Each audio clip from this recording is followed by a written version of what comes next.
ஒரு குறைவும் இல்லாத ஒரு வாழ்க்கை சாத்தியமா? நிறைவான வாழ்க்கை சாத்தியமா? நான் செழிப்பனா? என்னுடைய பிசினஸ் நல்ல நிலைக்கு வந்துட முடியுமா? என் பிள்ளைகளுக்கு நல்ல எதிர்காலம் கிடைக்குமா? நான் ஒரு நல்ல நிலையில ஒரு வீடை கட்டி நான் வாழ முடியுமா? நான் 4 பேருக்கு பிரயோஜனமா இருக்க முடியுமா? எத்தனையோ கனவுகள் மக்களுக்கு இருக்கு. ஆனா நான் என்ன உங்களுக்கு இன்னைக்கு சொல்ல விரும்புறேன்னா, இதெல்லாம் நீங்க யோசிக்கிறதுக்கு முன்னாடியே உங்களுக்காக தேவன் யோசிச்சு அதை உங்களுக்காக ரெடி பண்ணி வச்சிருக்கிறார். அதுதான் காஸ்பல், அதுதான் சுவிசேஷம். ஆண்டவர் ஒரு ஊருக்கு தன்னுடைய மக்களை கூட்டிட்டு போக விரும்புறாரு. அதை நோக்கி தான் அவங்க பயணம் பண்றாங்க. சரியா? அப்படி பயணம் பண்ணும் போது தேவன் சொல்றாரு, நான் உங்களை வெறுங்கையாய் போக விடேன். அதாவது நீ போகும்போது வெறுமையா போக மாட்டேன், நீ போக போற ஊர்லயும் வெறுமையா இருக்க மாட்டேன். இந்த ப்ராமிஸ் இஸ்ரவேல் ஜனங்களுக்கு தேவன் கொடுத்த ஒரு வாக்குத்தத்தம் என்ன அப்படின்னு சொன்னா, நான் உங்களை வெறுங்கையாய் போக விடேன். இன்னைக்கு சொல்றேன், உங்க கை இன்னைக்கு வெறுமையா இருக்கலாம், காலியா இருக்கலாம். கடவுள் சொல்றாரு, நான் அதை நிரப்ப விரும்புறேன். என் பாக்கெட் காலியா இருக்குன்னு சொல்லலாம், கடவுள் சொல்றதை நான் நிரப்ப விரும்புறேன். என் பேங்க் அக்கௌண்ட் காலியா இருக்குன்னு சொல்றான், கடவுள் சொல்றதை நான் நிரப்ப விரும்புறேன். என் மனசு காலியா இருக்குங்க அப்படின்னு சொல்லலாம், தேவன் சொல்றாரு, நான் அதை நிரப்ப விரும்புகிறேன். சோ தேவனுடைய கேரக்டர்ஸ் என்ன தெரியுமா? நிரப்புகிறவர். கடவுள் உங்க வாழ்க்கையில சில பயணத்தை துவக்கிருக்கீங்க. அந்த பயணத்தில் நீங்க வெறுமையாய் போவதில்லை. தேவன் உங்கள் பயணத்தை நிரப்பி அந்த நிறைவுள்ள பயணமாக அவர் மாற்றுவார். ஆனா காலகாலமா நம்ம மனதுல பதிய வைத்த ஒரு உண்மை என்ன தெரியுமா? வெறுங்கையாய் வந்தேன், வெறுங்கையாய் போவேன்.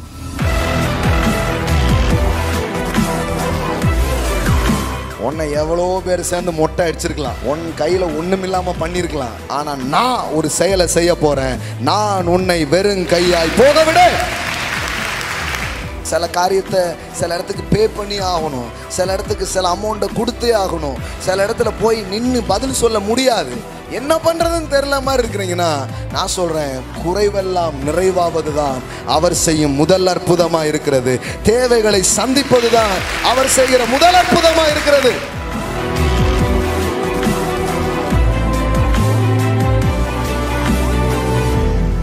இஸ்ரவேல் ஜனங்களுடைய வாழ்க்கையில் நீங்க பார்த்தீங்கன்னா 3 நிலைகளில் அவர்கள் வாழ்ந்தார்கள். முதல் நிலை, அவங்க வாழ்க்கை எங்க இருந்தது? எகிப்தில். அந்த எகிப்தில் வாழ்ந்தாங்க பாருங்க. அந்த எகிப்து அவர்களுக்கு எப்படிப்பட்டதா இருந்ததுன்னா, the place of lack. தேவன் அங்கிருந்து அவங்க என்ன பண்றாரு? விடுதலை ஆக்குகிறார். விடுதலை ஆக்கி இப்ப எங்க போயிட்டு இருக்காங்க? வனாந்தரம். இப்ப வனாந்தரத்துல ஒரு வாழ்க்கை அவங்களுக்கு கிடைச்சிச்சு. the place of enough. ஆண்டவர் அவங்களுக்காக திட்டம் பண்ணது இன்னொரு இடம். அது எந்த இடம்? the place of more than enough. அதாவது தேவைக்கும் அதிகமா இருக்கிற ஒரு இடம். அதுதான் கடவுள் உங்களுக்காக திட்டம் பண்ணி வச்சிருக்கிற இடம்.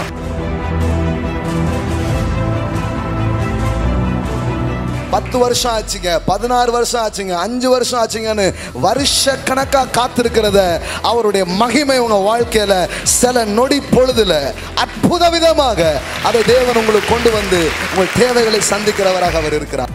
தேவன் எப்படிப்பட்டவராக இருக்கிறாருன்னா, அவரிடத்துல கேட்க வர்றவன் குறை உள்ளவனா இருந்தாலும், அவர்கிட்ட கேட்க வர்றவன் பாவம் உள்ளவனா இருந்தாலும், அவர்கிட்ட கேட்க வந்தவன் சரியில்லாதவனா இருந்தாலும் அவனுக்கும் சம்பூர்ணமா கொடுக்குறார். அதுதான் அவருடைய தன்மையா இருக்குது. பாருங்களேன், தேவனுடைய உண்மையான தன்மை என்ன, அவருடைய குணாதிசயம் என்னன்னா, எதையுமே காலியா இருந்தா அவருக்கு பிடிக்காது. காலி பிடிக்காத கர்த்தர். உங்க தரித்திரம் ஷிஃப்ட் ஆகிறதுக்கு ஒரு வழி சொல்றேன். அவன் இவன் அது இது மேலெல்லாம் கண்ணை வைக்க போறதில்லை. எனக்காக ஜீவனை கொடுத்து கல்வாரி சிலுவையில மரித்த உயிர்த்தெழுந்த என் தேவனுக்கு நேராக என் கண்ணை வைக்கிறேன்னு சொல்லி பாருங்க, அன்னைக்கு உங்க வாழ்க்கையில ஷிஃப்ட் வருதுங்க. ஒரு குளம், ஒரு பெரிய ஆறு இருக்கு, அதுல ஒரு குடம் தண்ணியை எடுத்துட்டு போறதுங்கிறது வேற, அந்த ஆறையே சொந்தமாக்கிக்கிறதுங்கிறது வேற. இது எப்படின்னா, இயேசுவிடம் பெறுவது என்பது வேறே, இயேசுவையே பெறுவது என்பது வேறே. எத்தனை பேர் புரிஞ்சிச்சின்னு தெரில வித்தியாசம். கேள்வி ஒன்று தான், நீங்கள் இயேசுவிடம் பெற வந்திருக்கிறீர்களா அல்லது இயேசுவையே பெற வந்திருக்கிறீர்களா? அதான் விஷயம். இயேசுவிடம் பெற வந்தால் அது ஒரு சின்ன மேட்ரு, கண்டிப்பாக உங்களுக்கு செய்வார். அது சுகமாக இருக்கலாம், ஒரு மாற்றமாக இருக்கலாம், ஒரு விடுதலையாக இருக்கலாம், அதை ஆண்டவர் தரார். நான் ஆண்டவரிடமிருந்து பெறுகிறது ரொம்ப நல்ல விஷயம். ஆனால் அந்த ஆண்டவரே பெறுவதுங்கிறது பெரிய விஷயம். ஆமென். அதுதான் நிரந்தரமான மாற்றங்களை உங்கள் வாழ்க்கையில் கொண்டு வர ஆரம்பிக்கும். எல்லாம் சொல்லுங்கள், இயேசுவிடமா அல்லது இயேசுவையா? ஆமென். அவரிடத்தில் பெற வந்திருக்கிறீர்களா அல்லது அவரையே பெற வந்திருக்கிறீர்களா? It's very important. ஆமென். அவரிடத்தில் நீங்கள் பெற்றுக்கொள்வது நல்லது. அதை விட சிறந்தது ஒன்று இருக்கும்னா அவரையே பெறுவது. ஆமென். ஸோ இதுதான் ரொம்ப வித்தியாசம். அதனால் இங்கே வர்ற பிள்ளைகளுக்கு நான் சொல்கிறேன், நீங்கள் தொடர்ந்து வந்து கேளுங்க. புதுசாக வந்து உங்களுக்கு சொல்கிறேன், தொடர்ந்து வாங்க. ஒரு 6 மந்த் கண்டினியூவாக வந்து பாருங்கள். உங்கள் லைஃப்பில் அபாரமான மாற்றங்களை நீங்கள் பார்ப்பீங்க. அசாதாரணமான மாற்றங்களை நீங்கள் பார்க்க ஆரம்பிப்பீங்க. 6 மாதம்லாம் இல்லை. நான் இந்த சிஸ்டர் கொண்டு வந்தவங்கலாம் 3 வாரம் தான் ஆள் வேறு மாதிரி இருக்கிறாங்க. வித்தின் 3 வீக்ஸில் ஆள் வேறு மாதிரி இருக்கிறாங்க. ஆமென். என்னென்னா வந்து தூங்கிடக்கூடாது. வந்து நல்லா கவனிக்கணும், என்ன சொல்கிறாங்கன்னு கவனிக்கணும். முடிஞ்ச உடனே தம்பிக்கிட்ட இல்லை ஐயா கிட்ட ஒரு ஜெபம் பண்ணிட்டு போகலாம் அப்படி யோசிக்கக்கூடாது. ஜெபத்தை விட ரொம்ப பெருசு இப்போ நான் பிரசங்கம் பண்ண போகிறது. அதுதான் உங்களுக்கு விடுதலை தரும். ஆமென். என்ன சொல்கிறாரு இந்த தேவன், யார், என்ன பேசுகிறாங்க, இதை கவனிச்சுட்டே வரணும். இது உங்களுக்கு உள்ளே போய் ஒரு பெரிய மாற்றத்தை உண்டாக்க ஆரம்பிக்கும். ஆமென். ஸோ அதனால் சத்தியத்தை அறிவீர்கள், சத்தியமே உங்களை விடுதலையாக்கும் என்பதுதான் உண்மை. சரியா? ஸோ அதுக்கான ஒரு பயணம். ஒரு 13 பேர் நீங்கள் வந்திருக்கீங்க, உங்கள் வாழ்க்கையில் அது துவங்குகிறது. ஆமென். ஸோ வந்த உங்கள் எல்லாரையும் ராக் ஜீசஸ் ராயல் ஃபேமிலி உங்களை வரவேற்கிறது. Welcome welcome welcome welcome. ஒவ்வொருவரையும் வரவேற்கிறோம். ஆமென். Price God. சென்னையிலேருந்துலாம் வந்திருக்கிறாங்க சிஸ்டர்ஸ். திசையன் விலை அந்த பகுதிகளில் உங்களை விசேஷமாய் வரவேற்கிறோம். தேவன் உங்களை கொண்டு வந்திருக்கிறார். ஆமென் ஆமென். கர்த்தர் அந்த பகுதியில் பெரிய மாற்றத்தை அவங்க மூலமாக செய்ய போகிறார். ஆமென்.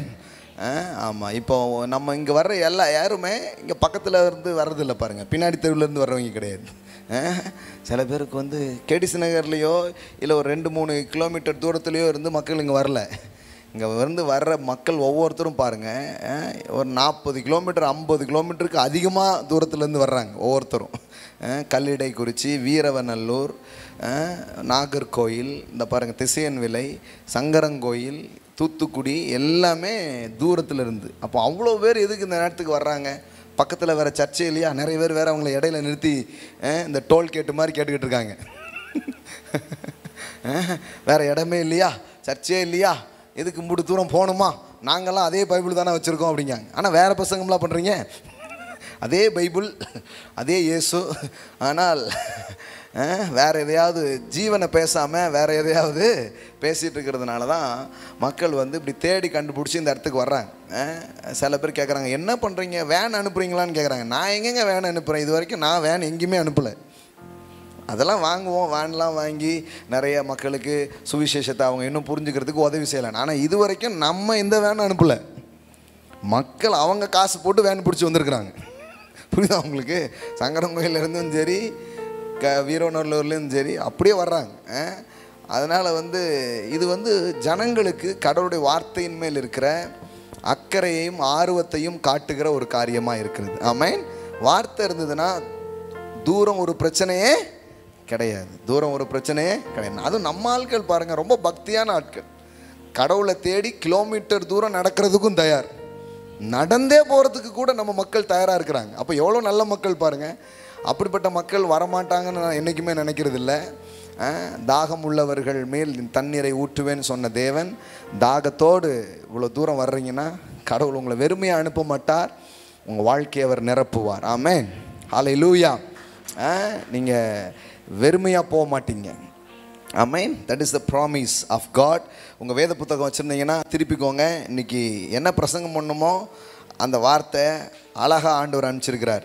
யாத்திராகமம் புத்தகம் எடுத்துக்கோங்க. சிலருக்கு கையில் பைபிள் இல்லாமல் இருக்கும். பட்டுப்புடவை வாங்குறீங்களோ இல்லையோ, ஒரு பைபிள் வாங்கிடுங்க. இல்லைன்னா இருக்கிற பட்டுப்புடவையை விற்றுட்டு வாங்கிடுங்க. ஏதாவது ஒன்று பண்ணுங்கள். என்ன பாஸ்டர் இப்படிலாம் சொல்கிறீங்க அப்படின்னா அதான் ரொம்ப முக்கியம். அது வாங்கிட்டீங்கன்னா அப்புறம் அது எல்லாத்தையும் வாங்குறதுக்கு சொல்லித்தரும். ஆமென். நான் நிறைய பேர் சொல்லியிருக்கேன், சட்டை வாங்க வச்சுருந்த காசை வச்சு சில நல்ல சத்தியங்களை வாங்கி படிக்க ஆரம்பித்தேன். அதனால் சட்டை வாங்குறது எனக்கு இப்போ பிரச்சனையே இல்லை. ஆமென். எங்கள் ஜோசுவாவே சொல்லுவான், டேக் எதுக்கு பார்க்குறீங்க, பிடிச்சிருந்தா வாங்கிடணும். அவனே சொல்கிறான், விலையெல்லாம் பார்க்குறதே கிடையாது, பிடிச்சிருக்கா அப்படிங்கிறது மட்டும்தான் பார்க்குறது. எல்லாம் அமைதியாக இருக்கிறாங்க. இதெல்லாம் உண்மைதானா, எங்கள் வாழ்க்கையில் நடக்குமா? அதுக்கு தான் அதை பேசிகிட்டு இருக்கேன். ஆமென். சில நேரம் அதிர்ச்சி ஆகிடுறாங்க மக்கள், ஷாக் ஆகிடுறாங்க, அப்படியே ஷாக் கொடுக்குற மாதிரி ஆகிடுது. கர்த்தர் உங்களை ஆசீர்வதிச்சா நீங்கள் அப்படி தான் வாழ்வீங்க. எந்த ஐட்டம் பிடிக்குன்னு பார்க்குறதுக்கு பதிலாக என்ன விலைன்னு பார்த்துட்டு இருப்பாங்க பார்த்தீங்களா மெனுவில். விலையை பார்த்துட்டு ஐட்டம் என்னன்னு படிக்கிறது. அந்த கதைக்கே நீங்கள் போக மாட்டீங்க, நீங்கள் விரும்பினதை சாப்பிடுவீங்க. இதுவே ஒரு ஆசீர்வாதங்க. நீங்கள் விரும்பினதை நீங்கள் சாப்பிடுவீங்க. ஆமாம். 1/4 கிலோ மட்டன் வாங்கி 3/4 கிலோ உருளைக்கிழங்குலாம் போட மாட்டீங்க.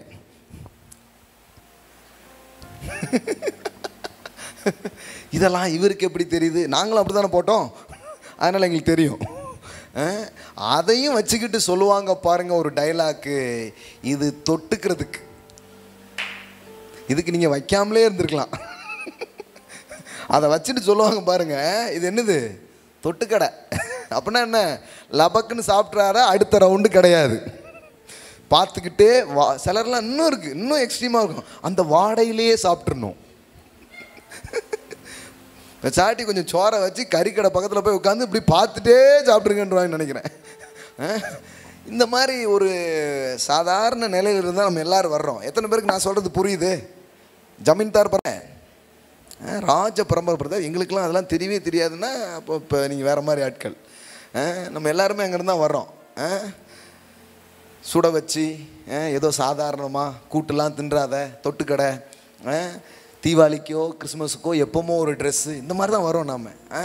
ஆனால் கடவுள் பாருங்கள், அப்படிப்பட்ட மக்களாக இருக்கிற நம்மளை அவர் தெரிந்து கொண்டு நம்மளை பிளஸ் பண்ணி நம்மை பாலும் தேனும் ஓடுகிற ஒரு நிறைவான வாழ்க்கைக்குள்ளே கொண்டு போய் சேர்ப்பது அவருடைய திட்டமும் நோக்கமுமாக இருக்கிறது. ஆமென், அல்லேலூயா.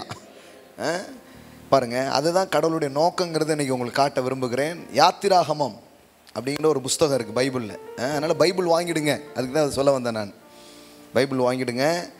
ஃப்ரீயாக கொடுக்க மாட்டிங்களா பாஸ்டர் அப்படின்னா, நாங்கள் பிரியாவை யாருக்கும் கொடுக்க மாட்டோம். அதனால் காசு கொடுத்து நல்ல ஒரு பைபிள் என்ன பண்ணுங்க வாங்க. சிலருக்கு பைபிளை பார்த்தாலே அதுக்கு உயிர் கொடுக்கணும் போல இருக்கும்.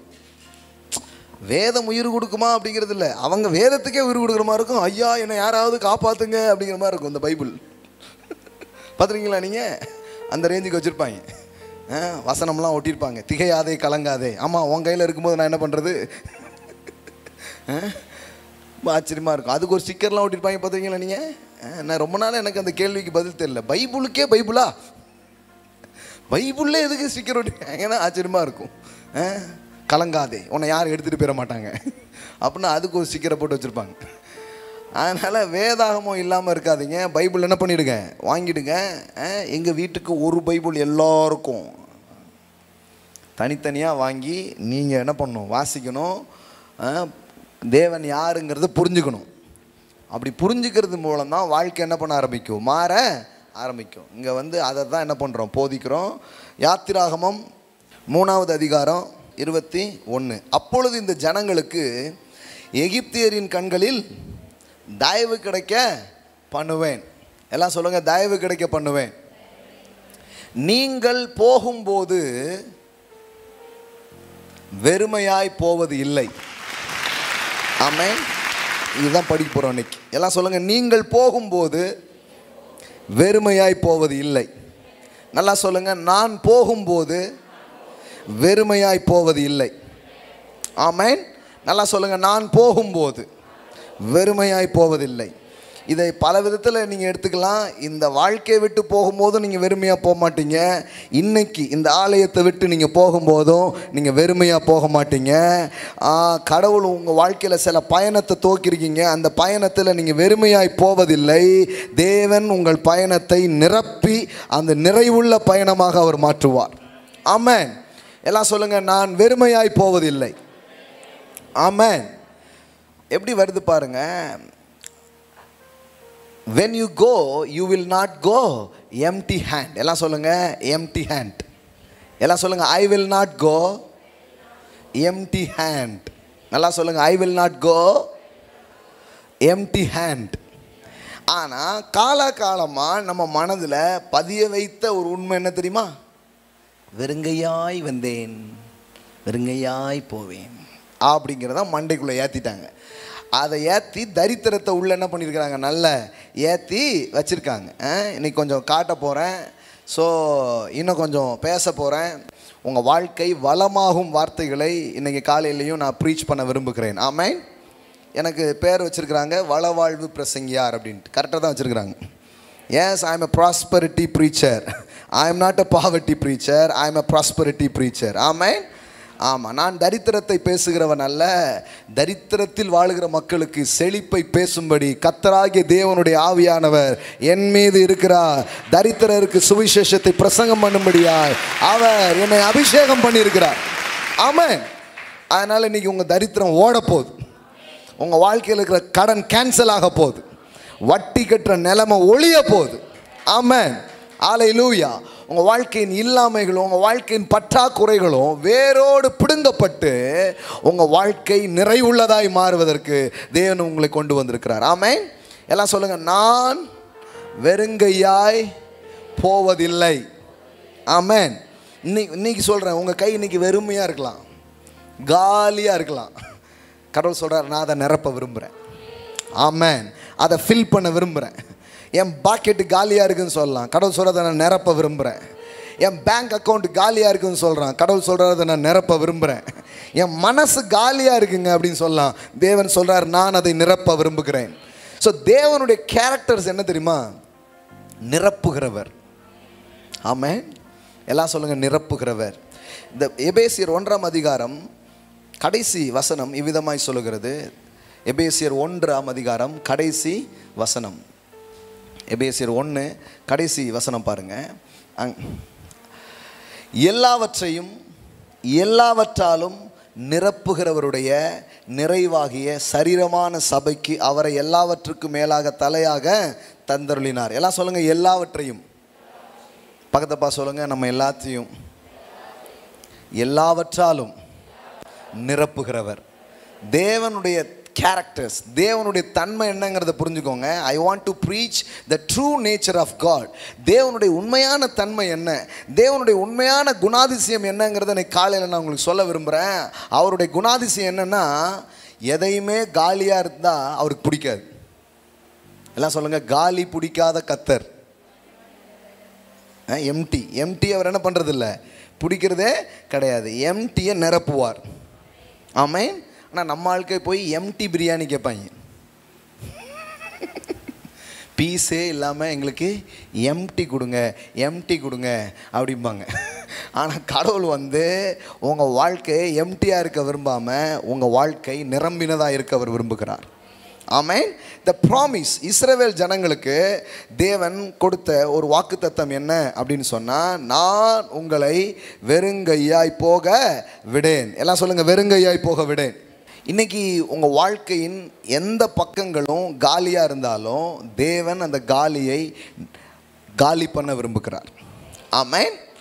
இது எப்படிங்கிறத இன்றைக்கி நான் பேச போகிறேன். இந்த சபைக்கே தேவன் வச்சிருக்கிற ஒரு விசேஷித்த காரியம் ஒன்று இருக்குதுன்னா, ஃபஸ்ட்டு என்ன விஷயம் அப்படின்னு சொன்னால், உங்கள் வாழ்க்கையின் தரித்திரங்களை தேவன் துடைக்க விரும்புகிறார்.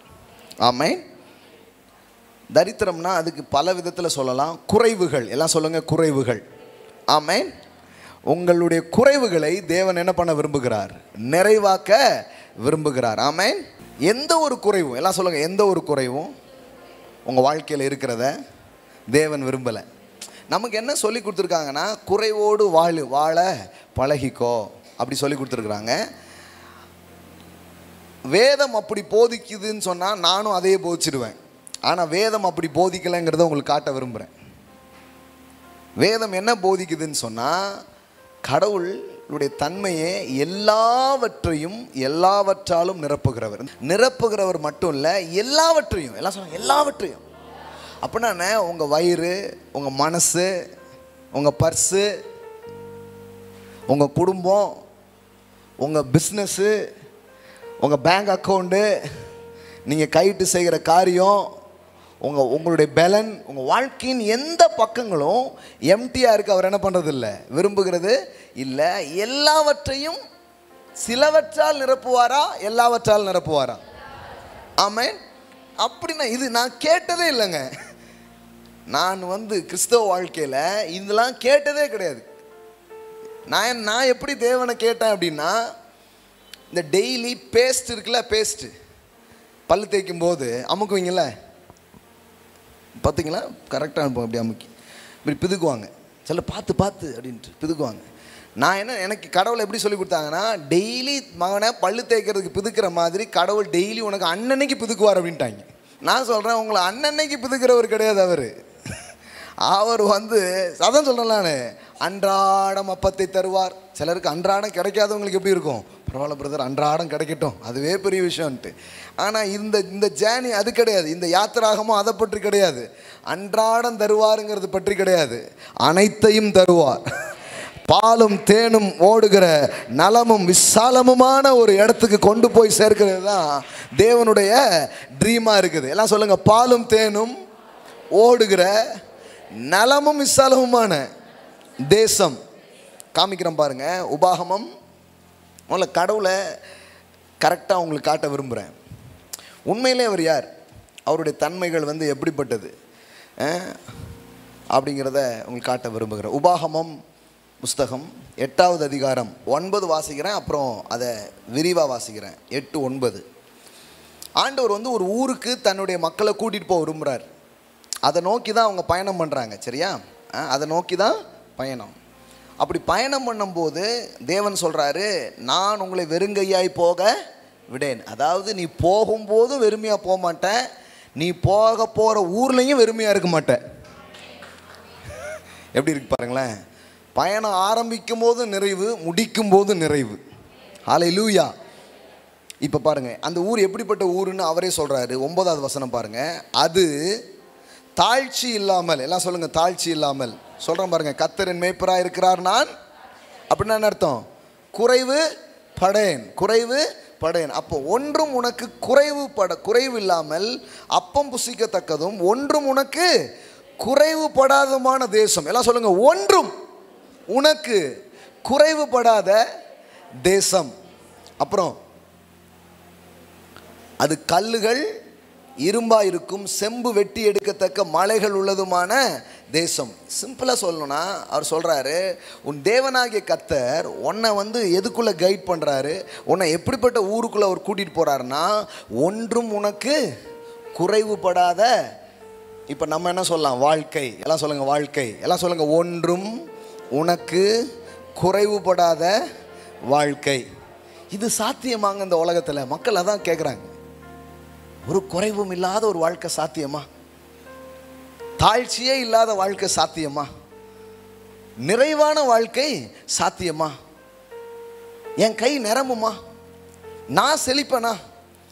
என்னுடைய பிஸ்னஸ் நல்ல நிலைக்கு வந்துட முடியுமா? என் பிள்ளைகளுக்கு நல்ல எதிர்காலம் கிடைக்குமா? நான் ஒரு நல்ல நிலையில் ஒரு வீடை கட்டி நான் வாழ முடியுமா? நான் 4 பேருக்கு பிரயோஜனமாக இருக்க முடியுமா? எத்தனையோ கனவுகள் மக்களுக்கு இருக்குது.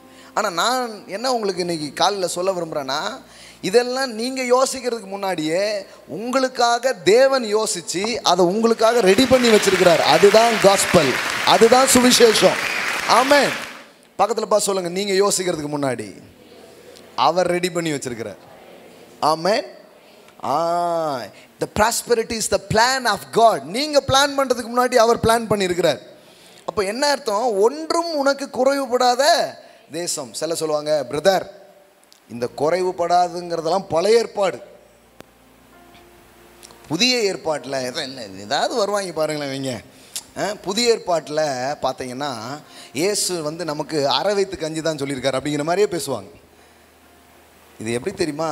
நமக்கு பைபிளே தரித்திர பைபிள் மாதிரி படித்ததுனால ஒன்றுமே புரிய மாட்டேங்குது. இயேசு பண்ண முதல் அற்புதமே என்னதுதான்? அவர் பண்ண முதல் அற்புதமே என்னது? அது தெரியுங்க. தண்ணீர் திராட்சை தெரியாமையா கேட்குறேன் நான். குறைவை நிறைவாக்குற அற்புதம் தான். கையை தட்டுங்களா? ஏன் அப்படி உட்காந்துருக்கிறீங்க?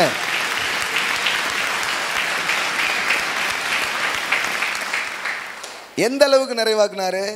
எப்பா ஏதோ ஜூஸ் இல்லைன்னு நீங்கள் ஏதோ கொஞ்சம் போடுவேன், ஆளுக்கு கொஞ்சம் அளவாக குடிச்சுக்கணுன்னு அப்படின்னு சொல்லல. கால் கழுவுறதுக்காக ஒரு தொட்டி வச்சுருந்தாங்க. எல்லாம் 1000 லிட்டர் பிடிக்கும். அந்த அளவுக்கு பெரிய தொட்டி நிறைய திராட்சை ரசத்தை ஊற்றி செழிப்பாக கொடுத்தாரு. அப்படின்னா என்னென்னா டேஸ்ட்லையும் அதை அடிச்சுக்க முடியாது, அதே நேரத்தில் எம்புட்டு வேணுமோ அம்புட்டு குடிக்கலாம். ஆமென். எண்ணிக்கையிலும் அதிகமாய் தரத்திலையும் அதிகமாய் கொடுப்பவர் தான் என் ஆண்டவர். அதுதான் அவர் செய்த முதல் அற்புதமாக இருக்கிறது. ஆமென். சில நேரம் இந்த குவான்டிட்டி இன்க்ரீஸ் பண்ணோன்னா குவாலிட்டி போயிடும். பார்த்துருக்கீங்களா நீங்கள்? ஹலோ, நம்ம வீட்டில் நடக்கும். திடீர்னு சொந்தக்காரங்க வந்தாங்கன்னு என்ன ஆகிடும்? பருப்பு ரசமாயிடும். புரியுதா உங்களுக்கு? லேட்டாக அதான் நம்ம ஊரில் பந்திக்கு படைக்கு அதெல்லாம் வேத வசனத்தை தெரியுதோ இல்லையோ பிரதர், அதெல்லாம் எங்களுக்கு ரொம்ப கரெக்டாக தெரிஞ்சு வச்சுருக்குறோம் அப்படின்லாம் வச்சுருக்குறாங்க. ஏன்னா லேட் ஆச்சுன்னா ஒரு மாதிரி ஆகிடும், கரெக்டாக கிடைக்காது. பாருங்கள், கடவுள் தன்னுடைய குமாரன் இந்த பூமிக்கு அனுப்பியிருக்கிறார். இயேசு கடவுளுடைய மகன் இந்த பூமிக்கு வந்திருக்கிறார். கடவுள் இந்த பூமிக்கு வந்திருக்கிறார். அவர் என்னெல்லாமோ பண்ணலாம். முதல்ல அவர் என்ன செஞ்சார்னா, மனிதனுடைய குறைவை நிறைவாக்கும் அற்புதத்தை தான் முதலாவது செய்தார். நான் சொல்லட்டுமா? இன்றைக்கி இந்த இடத்துல வந்திருக்கீங்க, காலையில் ஆன்லைனில் பார்த்துட்ருக்கிறீங்க, டிவியில் பார்த்துட்ருக்கீங்க. நான் சொல்கிறேன், தேவன் உங்கள் வாழ்க்கையில் வந்து ஃபஸ்ட்டு ஒன்று பண்ண விரும்புகிறார். உங்கள் குறைவை நிறைவாக்க அவர் விரும்புகிறார். உங்கள் தாழ்ச்சியை அவர் போக்க விரும்புகிறார். ஆமென். அது எதுவாக வேணாலும் இருக்கலாம். அது பொருளாதாரத்தில் இருக்கலாம், அது வந்து சுகத்தில் குறைவு போட்டிருக்கலாம், பணத்தில் குறைவு போட்டிருக்கலாம், அல்லது உங்கள் வாழ்க்கையில் சில காரியங்கள் இல்லாமல் நீங்கள் இருக்கலாம். குழந்தை இல்லாமல் இருக்கலாம், வேலை இல்லாமல் இருக்கலாம், என்னமோ ஒன்று ஒரு குறைவு உங்களுக்கு தான் தெரியும் அது. ஆனால் கடவுள் சொல்கிறாரு, அதை நிறைவாக்குவது தான் என் முதல் வேலைங்கிறார். அதை நிறைவாக்குறது தான் என் முதல் வேலை. ஆமென். பக்கத்தில் பார்த்து சொல்லுங்கள், உங்கள் குறைவுகள் நிறைவாகும். சொல்லுங்கள், நான் ஒரு தீர்க்கதரிசி. சும்மா தைரியமாக சொல்லுங்கள், நீங்கள் தீர்க்கதரிசி தான். உங்களுக்கு தெரியாது, எனக்கு தெரியும். சொல்லுங்கள், நான் ஒரு தீர்க்கதரிசி. உங்கள் குறைவுகள் நிறைவாய் மாறும். ஆமென். ஹல்லேலூயா. ஏன்னா அது கடவுளுடைய யோசனைங்க, அது கடவுளுடைய விருப்பம். The first miracle of Jesus, இயேசு செய்த முதல் அற்புதமே. சில நேரத்தில் மக்கள் என்ன சொல்லுவாங்கன்னா, உங்கள் அத்தியாவசியமான தேவைகளை தேவன் சந்திப்பார், ஆனால் அதற்கு மேல் அவர் ஒன்றையும் செய்ய மாட்டார். காலையில் சர்வீஸில் சொன்னேன்னு நினைக்கிறேன், ரேஷன் கடையில் கேட்குற மாதிரியே இருக்குது. காலைல சொன்னேன்னா இப்போ சொன்னேன்னா, இந்த சர்வீஸில் தான் சொன்னேன்னா, 2-3 சர்வீஸில் பேசுனால சில நேரம் எதுன்னு எனக்கு மறந்துடுது. ரேஷன் கடையில் கேட்குற மாதிரியே கேட்டுட்ருக்குறாங்க நிறைய நேரத்தில். ஆண்டவரே கொஞ்சம் பாம் ஆயில், 2 கிலோ கோதுமை, அரிசிங்கிற மாதிரியே தேவைக்கு தான் கடவுள் கொடுப்பார், அதுக்கு மேலே கொடுக்க மாட்டார், இப்படிலாம் சொல்லி வச்சுருக்குறாங்க. உங்களுக்கு தெரியுமா, திராட்சை ரசம்ங்கிறது தேவைக்கு அதிகமான ஒன்றா தேவையான ஒன்றா? இப்போ விருந்தினர் வர்றாங்க, சாப்பாடு தான் தேவையானது. ஐஸ்கிரீமு, டெசர்ட்டு இதெல்லாம் வச்சுருக்காங்க பாருங்கள் சாப்பிட்றதுக்கு. இதெல்லாம் என்னது? எக்ஸ்ட்ரா. அங்கே குறைவுபட்டது சாப்பாடு இல்லை, இது. அப்போ அது என்னது? அத்தியாவசியத்தையும் தாண்டின ஒரு காரியம். அப்போது இவங்க என்ன நினைக்கிறாங்கன்னா, தேவையானதான் கொடுப்பார். சும்மா ஏதோ சட்ட துணிமணி, வருஷத்துக்கு 2 சேலை, அப்பப்போ ஒரு மூட்டை அரிசி ஏதோ தருவார், அதிலே இருந்துக்கணும், அதுக்கு மேலே ஆசையே படக்கூடாது. இப்படி நம்ம மைண்டில் செட் பண்ணிட்டாங்க பாருங்களேன் கடவுளை. நம்ம மனதில் கடவுள் சின்னவராக இருந்தால் நம்ம வாழ்க்கை சின்னதாக இருக்கும். நம்ம உள்ளத்தில் தேவன் பெருசாகிட்டா வாழ்க்கையும் பெருசாவது நிச்சயமான ஒன்றாக இருக்கிறது. ஆமென். இன்னைக்கு அதை தான் அழித்து கரெக்டாக உள்ளே வைக்க விரும்புகிறோம். பாருங்கள், நல்லா தெரிஞ்சுக்கோங்க, அத்தியாவசியமான காரியத்துக்கு அவர் அற்புதம் செய்யவில்லை. அவர்கள் தேவைக்கும் மேலாக, அத்தியாவசியத்துக்கும் மேலான ஒரு காரியத்தில் தான் அவர் அற்புதங்களை செய்தார். ஆமென். அப்போ கடவுள் வந்து ஏதோ அன்றாட உங்கள் தேவையை மட்டும் சந்திப்பார் அப்படின்னு சொன்னால், கடவுள் வந்து இப்படி சொல்லியிருக்க வேண்டியதில்லை. பாலும் தேனும் கிடைக்கிற ஊருக்கு உன்னை கூட்டிகிட்டு போவேன் அப்படி சொல்ல. என்னங்க போட்டிருக்கு? பாலும் தேனும். அந்த ஊருக்கு போனேன்னா மகனே, உனக்கு எப்படியும் நான் பேசியிருக்கிறேன், ஒரு 1/2 லிட்டராவது உன் வீட்டுக்கு கொடுத்துருவாங்க டெய்லி அப்படி சொல்ல. பாலும் தேனும் கிடைக்கிற ஊர் இல்லை, பாலும் தேனும் ஓடுகிற ஊர்.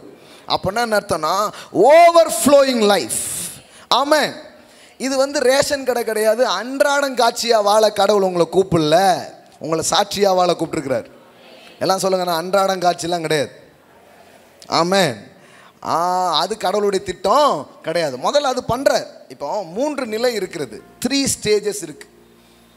இந்த 3 ஸ்டேஜஸ் ஆஃப் லிவிங். இஸ்ரேல் ஜனங்களுடைய வாழ்க்கையில் நீங்கள் பார்த்தீங்கன்னா 3 நிலைகளில் அவர்கள் வாழ்ந்தார்கள். முதல் நிலை அவங்க வாழ்க்கை எங்கே இருந்தது? எகிப்தில் அவங்க வாழ்ந்தாங்க. அந்த எகிப்தில் வாழ்ந்தாங்க பாருங்க. அந்த எகிப்து வந்து அவர்களுக்கு எப்படிப்பட்டதாக இருந்ததுன்னா த பிளேஸ் ஆஃப் லேக்.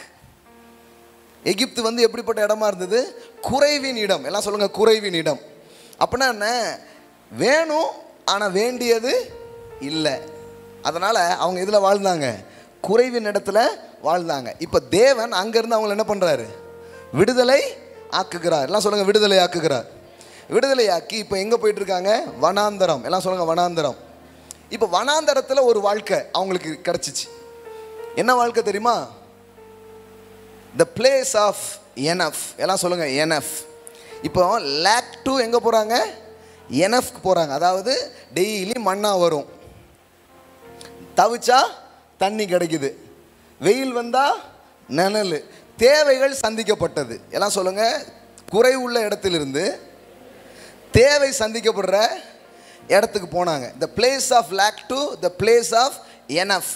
ஏதோ ஓகேங்க, நம்ம ஊரில் சொல்கிறதா இருந்தால் நடுத்தர வாழ்க்கைங்கிறாங்க பார்த்தீங்களா? Middle class life. அதிகமாகவும் இல்லை, கம்மியாகவும் இல்லை, ஓகே ஏதோ போயிட்டுருக்கு அப்படிங்கிற மாதிரி ஒரு லெவல். முதல் லெவல் என்னது? எனக்கு என்ன வேண்டுமோ அது இல்லை, இந்த மாதம் ஓட்டுறது ரொம்ப கஷ்டம், அதுக்கே நான் கடன் தான் வாங்கணும்னு தேவைக்கு தேவையானது இல்லாத ஒரு நிலை. அதுதான் எகிப்து. வனாந்தரம்ங்கிறது எப்படின்னா த பிளேஸ் ஆஃப் எனஃப், அந்த மாதிரி வந்தது. ஆனால் ஆண்டவர் அவங்களுக்காக திட்டம் பண்ணது இன்னொரு இடம். அது என்ன இடம்? பாலும் தேனும் ஓடுகிற நலமும் விசாலமுமான தேசத்திற்கு கொண்டு போய் சேர்க்கவே நான் இறங்கினேன். அது எந்த இடம்? the place of more than enough. அதாவது தேவைக்கும் அதிகமாக இருக்கிற ஒரு இடம். அதுதான் கடவுள் உங்களுக்காக திட்டம் பண்ணி வச்சிருக்கிற இடம். அந்த இடத்துல நீங்கள் போய் சேருவதும் வாழ்வதும் உங்களை குறித்த நோக்கமாக இருக்கிறது. ஆமென். எல்லாம் சொல்லுங்க, தேவைக்கும் அதிகமாய். எல்லாம் சொல்லுங்க, குறைவில் அல்ல, தேவையானது இருக்குங்கிறதும் இல்லை, தேவைக்கும் அதிகமாய். நான் சொல்கிறேன், இங்கே இருக்கிற உங்கள் ஒவ்வொருத்தருடைய வாழ்க்கையும் இப்படி இருப்பது கடவுளுடைய திட்டம். தேவைக்கும் அதிகமாக இருக்கிறது, வேண்டியதற்கும் அதிகமாக இருக்கிறது. ஆமென். that is a plan of God. that is a plan of God. அது எப்படிங்க நடக்கும்? அந்த கவலைலாம் உங்களுக்கு தேவையில்லை. இதைத்தான் கடவுள் எனக்கு வச்சிருக்காரு. நம்ப ஆரம்பிங்க. வழிகளை அவர் திறப்பார், பாதைகளை அவர் உண்டாக்குவார், உங்கள் பிரயாசங்களை ஆசீர்வதிக்க ஆரம்பிப்பார். ஆமென். எல்லாம் சொல்லுங்க, தேவைக்கும் அதிகமாய். அதுக்காக நீ போராடுன்னு சொல்லியிருக்கிறாங்க. நான் சொல்கிறேன், நான் போராட வரலை, அதைத்தான் தேவன் எனக்காக வைத்திருக்கிறார். ஆமென். அதை நீ போராடி எப்படியாவது பெறணும் அப்படின்னு மக்கள் போராடிட்டு இருக்கிறாங்க. நம்ம போராடுறதில்ல. நம்ம என்ன சொல்கிறோம்? அப்படிப்பட்ட வாழ்வை கடவுள் எனக்கு கொடுக்குறார், அப்படிப்பட்ட வாழ்வை பெறுவதற்கான பலத்தை எனக்கு கொடுக்குறாரு, அப்படிப்பட்ட வாழ்வை அடைகிறதுக்கு அவரே எனக்கு உதவி செய்கிறார். ஆமென். ஹல்லேலூயா. அப்போ 3 நிலை. ஒன்று என்னது? லேக். இன்னொன்று எனஃப். இன்னொன்று. அப்போ கடவுள் உங்களுக்காக திட்டமிட்டது குறைவு கிடையாது. அதை மைண்டில் ஆழமாக நீங்கள் வைக்கணும். முதல் அற்புதமே என்னதுதான்? எல்லாம் சொல்லுங்கள், முதல் அற்புதம் எது? அவ்வளோதான். இன்னும் நான் கொஞ்சம் விரிவாக பேசுவேன், ஆனால் நீங்கள் என்னங்கிற மாதிரி ஆகிடக்கூடாது. அதுக்காக கொஞ்சம் மெதுவாக பேசுகிறேன். அதாவது உண்மையில் நீங்கள் கவனித்து பார்த்தீங்கன்னா அது ஐஸ்கிரீமோ அல்லது சாப்பிட்ட உடனே குலாப் ஜாமுன்லாம் கிடையாது. அவங்க ஊரில் கல்யாணத்துக்கு என்ன வைப்பாங்க? பார்ட்டி வைப்பாங்க. நம்ம மாடலாக என்னன்னு சொல்கிறோம்? திராட்சை ரசம், ஜூஸு அப்படிங்கும். அது ஜூஸ் கிடையாது, இட் இஸ் ஒயின். அது அவங்க கலாச்சாரத்தில் என்னது? நம்ம காலையில் காப்பி குடிக்கிறோம், புரியுதா? நைட் சாப்பிட்டு முடிச்சுட்டு கூட காஃபி குடிக்கிறவங்களாம் இருக்கிறாங்க. ஒரு பழக்கம். அவங்க ஊரில் விழான்னு வந்தால் என்னது? ஒயின்னு. ஒரு மாதிரி ஆகுதா எனக்கு? அதனால தான் இதான் மெதுவாக சொல்கிறது. எங்க அதாவது பாட்டில் 4 காலியாகி போச்சு, இதுக்கு ஏசு அற்புதம் பண்ணுமா? அதாவது அவர் என்னங்கிறத பிறகு புரிய வைக்கிறார். ஆனால் முதல்ல அவங்க கலாச்சாரத்துக்குள்ளே போய் அவங்க தேவையை சந்திக்கிறார். அதுதான் அவர் செய்கிற காரியமாக இருக்கிறது.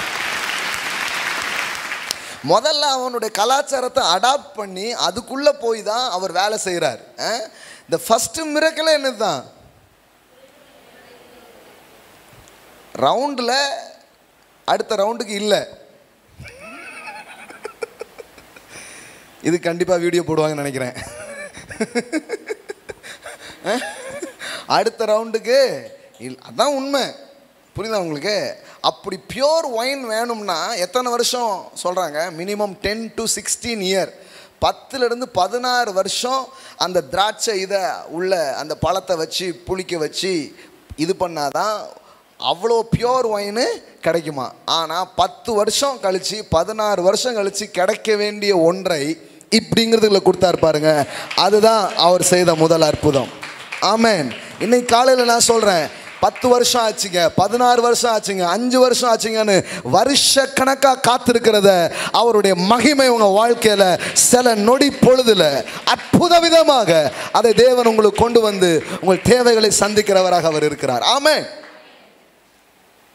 10 வருஷம் ஆகும், 16 வருஷம் ஆகும். ஆனால் யோவான் வந்து அதை எப்படி சொல்கிறாரு பாருங்க. ஜான் காஸ்பல் எடுத்துக்கோங்க. யோவான் சுவிசேஷம் 2வது அதிகாரம் 11வது வசனம். இவ்விதமாக இயேசு இந்த முதலாம் அற்புதத்தை கலிலேயாவில் உள்ள கானா ஊரிலே செய்து தம்முடைய மகிமையை வெளிப்படுத்தினார். எல்லாம் சொல்லுங்க, மகிமையை வெளிப்படுத்தினார். கடவுளுடைய மகிமை வெளிப்படும் பொழுது வருஷ கணக்காக நடக்க வேண்டியது நிமிஷ கணக்கில் நடக்கும். ஆமென். ஹல்லேலூயா. அன்னைக்கு மட்டும் அவங்க அந்த திராட்சை ரசத்தை கொடுக்கலன்னு வைங்களேன், அவங்க ஊர் கல்ச்சர் எப்படி தெரியுமா? ஒரு வீட்டில் இந்த திராட்சை ரசம் மட்டும் தரல, இதெல்லாம் பரிமாறலன்னு வச்சுக்கோங்களேன், அதை குறித்து வச்சு ஒவ்வொரு கல்யாண வீட்லேயும் அதை பற்றி பேசுவாங்களாம். எவ்வளோ நல்லவங்களாக இருந்திருக்காங்க பாருங்கள். அவன் வீட்டில் பார்த்தியா திராட்சை ரசம் கூட என்ன பண்ணல கொடுக்கலன்னு அவ்வளோ அவமானப்படுத்துவாங்களாம். அந்த மாதிரி நல்ல உள்ளவங்களாம் இருந்திருக்கிறாங்க அந்த ஊரில் அவங்கள. அப்போது அந்த அற்புதங்கிறது என்ன தெரியுமா? அவர்களுக்கு வரவிருந்த அவமானத்தை தேவன் காப்பாற்றி அவமானத்தையே அற்புதமாக மாற்றிட்டார். சில இடத்துக்கு சில அமௌண்ட் நீங்கள் கொடுத்து ஆகணும், சில காரியத்தை நீங்கள் பண்ணி ஆகணும். அந்த சூழ்நிலை நீங்கள் இருக்கிறீங்க, அதை பண்ணலைன்னா ஒரு அவமானம். நான் சொல்கிறேன், அங்கே தான் அற்புதம் நடக்கும். அந்த இடத்துல தான் you will see the hand of God, you will see the miracles of God. Amen. இப்போ இந்த வீட்டை பற்றி கண்டிப்பாக இதுக்கப்புறம் பேசியிருப்பாங்க. ஒவ்வொரு கல்யாண வீட்டில் எப்படி பேசியிருப்பாங்க தெரியுமா? என்னதான் இருந்தாலும் அந்த வீட்டில் இருந்த ரசம் மாதிரி இல்லை பார்த்தியா, அங்கே குடித்த இது மாதிரி இல்லை பார்த்தியா. அப்போ இந்த வீட்டை குறித்து தவறான அவமான சின்னமாக இருக்க வேண்டிய இந்த வீட்டை அற்புத சின்னமாக மாற்றினாருங்க. அதுதான் அவருடைய செயலாக இருக்கிறது. ஒரு சம்பவத்தின் மூலம் நீங்கள் அவமானப்படணுங்கிற ஒரு நிலையில் இருக்கும்போது அதே சம்பவத்தையே எடுத்துக்காட்டாக சொல்லுகிற சம்பவமாக மாற்றுகிற செயல் தான் இயேசு செய்கிற செயலாக இருக்கிறது. ஆமென். எல்லாம் சொல்லுங்கள் அற்புதம். அவர் அற்புதருங்க. எல்லாம் சொல்லுங்கள் அற்புதர். எல்லாம் சொல்லுங்கள் என் இயேசு அற்புதர். நல்லா சொல்லுங்கள் என் இயேசு அற்புதர். இன்றைக்கி என்ன மிரக்கிள்ஸ் உங்களுக்கு வேணும்? இப்போ எந்த காரியங்களில் ஒரு அற்புதம் உங்களுக்கு தேவை நீங்கள் நிற்கிறீங்க? நான் சொல்கிறேன், இன்னைக்கு காலையில் அவர் உங்கள் வாழ்க்கையில் இது வரைக்கும் எதையுமே பார்க்காம இருக்கலாம், முதலாம் அற்புதத்தை செய்து தம் மகிமையை வெளிப்படுத்தும்படியாக உங்கள் வாழ்க்கையில் அவர் கிரியை செய்கிறவராக இருக்கிறார் இந்த காலை வேலையில். ஆமாம் ஆமாம் ஆமாம். சில காரியத்தை சில இடத்துக்கு பே பண்ணி ஆகணும், சில இடத்துக்கு சில அமௌண்ட்டை கொடுத்தே ஆகணும், சில இடத்துல போய் நின்று பதில் சொல்ல முடியாது, என்ன பண்ணுறதுன்னு தெரியல மாதிரி இருக்கிறீங்கன்னா நான் சொல்கிறேன், குறைவெல்லாம் நிறைவாவது தான் அவர் செய்யும் முதல் அற்புதமாக இருக்கிறது. தேவைகளை சந்திப்பது தான் அவர் செய்கிற முதல் அற்புதமாக இருக்கிறது. அது எப்படிங்க? இதான் முதல்ல பண்ணுறாரா? இதைத்தான் முதல்ல பண்ணுறார். சவால் சவால். பைபிள் ஃபுல்லாக நீங்கள் வாசித்து பாருங்க. முதல்ல ஒரு மனுஷனை கூப்பிட்டாருன்னா அவன் தேவையை நிறைவாக்குறார். அப்புறம் தான் அடுத்த கதை. ஊழியத்துக்கு வா பேதுருவே, முதல்ல உன் போட்டை நிரப்பேன், அப்புறமா கூப்பிடுவேன். உங்களுக்கு புரிஞ்சான்னு தெரில, இன்னைக்கு காலையில் குறைவை நிறைவாக்காம அவர் கூப்பிடலை. நிறைய பேர் என்ன சொன்னாங்க தெரியுமா? உன் போட்டை காலி பண்ணிட்டு தான்டா உன்னை கூப்பிடுவார் அப்படின்ட்டாங்க. எல்லாம் பாருங்களேன், கத்தரை எவ்வளோ தப்பாக பேசணுமோ அவ்வளோ தப்பாக பேசிட்டாங்க. உன் போட்டு காலியாக இருக்கிறதா? ஆமாம், அப்போ கத்தர் உன்னை ஊழியத்துக்கு அழைக்கிறார் அப்படின்ட்டாங்க. கத்தரை வந்து அந்த மாதிரிலாம் அழைக்க மாட்டார். நிறைச்சி தான் கூப்பிடுவார், நிறைச்சி தான் என்னை அழைப்பார். என்னை மொட்டை அடித்து என்னை ஒன்றுமில்லாமாக்கி. உங்களுக்கு ஒரு பிஸ்னஸ் மேனாக நீங்கள் இருக்கிறீங்க, உங்களுக்கு பிஸ்னஸ் ஒழுங்காகவே ஓடலை, யார்கிட்டயாவது போய் நீங்கள் ஜோம் பண்ணி பாருங்கள், உடனே சொல்லுவாங்க. என்ன சொல்லுவாங்க தெரியுமா? கர்த்தர் மகனை உன்னை ஊழியத்துக்கு அழைக்கிறார். ஏன்னா பிஸ்னஸ் ஒழுங்காக போடல. அடுத்தது தான் ஊழியம்தான். ஸோ இது பெரிய அட்டூழியம்.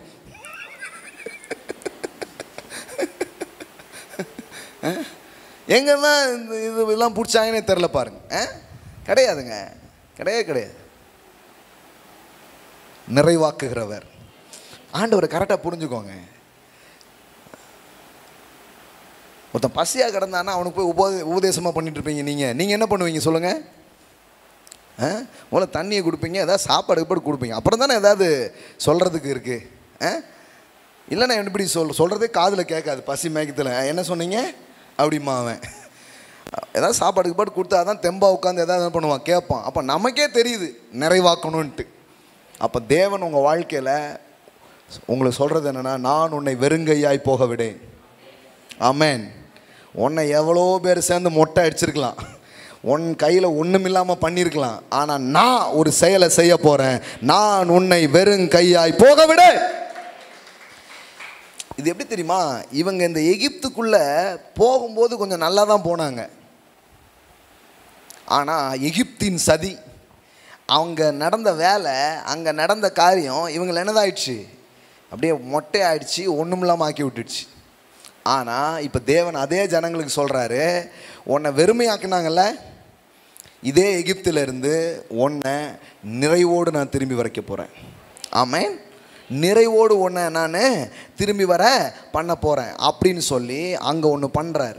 என்ன நடந்ததுன்னா, 400 வருஷம், சுமார் 430 வருஷம் அடிமைப்பட்டு குறைவோடு வாழ்ந்த அந்த எகிப்தில் அடிமைப்பட்டிருந்த இஸ்ரவேல் மக்கள் ஒரு இரவிலே அவர்கள் வெளியே வருகிறார்கள். வேதவசனம் சொல்லுகிறது, அவர்களிலே ஏழை ஒருவனும் இல்லை, அவர்களில் பலவீனமானவன் ஒருவனும் இல்லை. தேவன் அவர்களை வெள்ளியோடும் பொன்னோடும் புறப்பட பண்ணினார். அதான் வாக்குங்க, அதான் வாக்கு. சொன்னது அப்படியே செய்தார். நான் உங்களை வெறுங்கையாய் போக விடேன் அப்படின்னு சொன்னார்ல, அதை செஞ்சு காட்டினார். ஆமேன். நமக்கு எப்படி பிக்சர் ஆயிடுச்சுன்னா,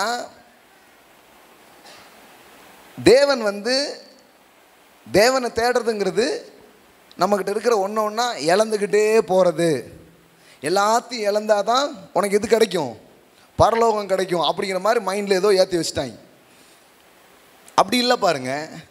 தேவன் உங்கள் வாழ்க்கைக்குள்ளே வந்திருக்கிறது காரணம் உங்கள் வாழ்க்கையின் எல்லா பக்கங்களையும் நிரப்புவதற்காக. அதான் நான் முதல்ல சொல்லிட்டேன். கடவுளுடைய தன்மை என்ன சொல்லுங்க பார்க்கலாம்? எல்லாவற்றையும் நிரப்புகிறவர். எல்லாம் சொல்லுங்க, நிரப்புகிறவர். எல்லாவற்றையும் எல்லாவற்றால் நிரப்புவார். நீங்கள் உங்கள் வாழ்க்கையை பார்க்கும்போது என்ன சொல்லுவீங்க தெரியுமா? என்னங்க ஒரு குறைவும் இல்லைங்க என் வாழ்க்கையில், அப்படி சொல்லுவீங்க. ஆமாம். எனக்கு பிள்ளை செல்வம் இருக்குது, எனக்கு பொருள் செல்வம் இருக்குது, எனக்கு நிம்மதி இருக்குது, எனக்கு சமாதானம் இருக்குது, நல்ல பேர் இருக்குது, எல்லாமே எனக்கு இருக்குது. என் வாழ்க்கையில் ஒன்றே ஒன்று தான் இல்லை, இல்லைங்கிறது தான் இல்லை. ஆமேன். இல்லைங்கிறது தான் இல்லை, மீதி எல்லாமே இருக்குது. ஆமேன்.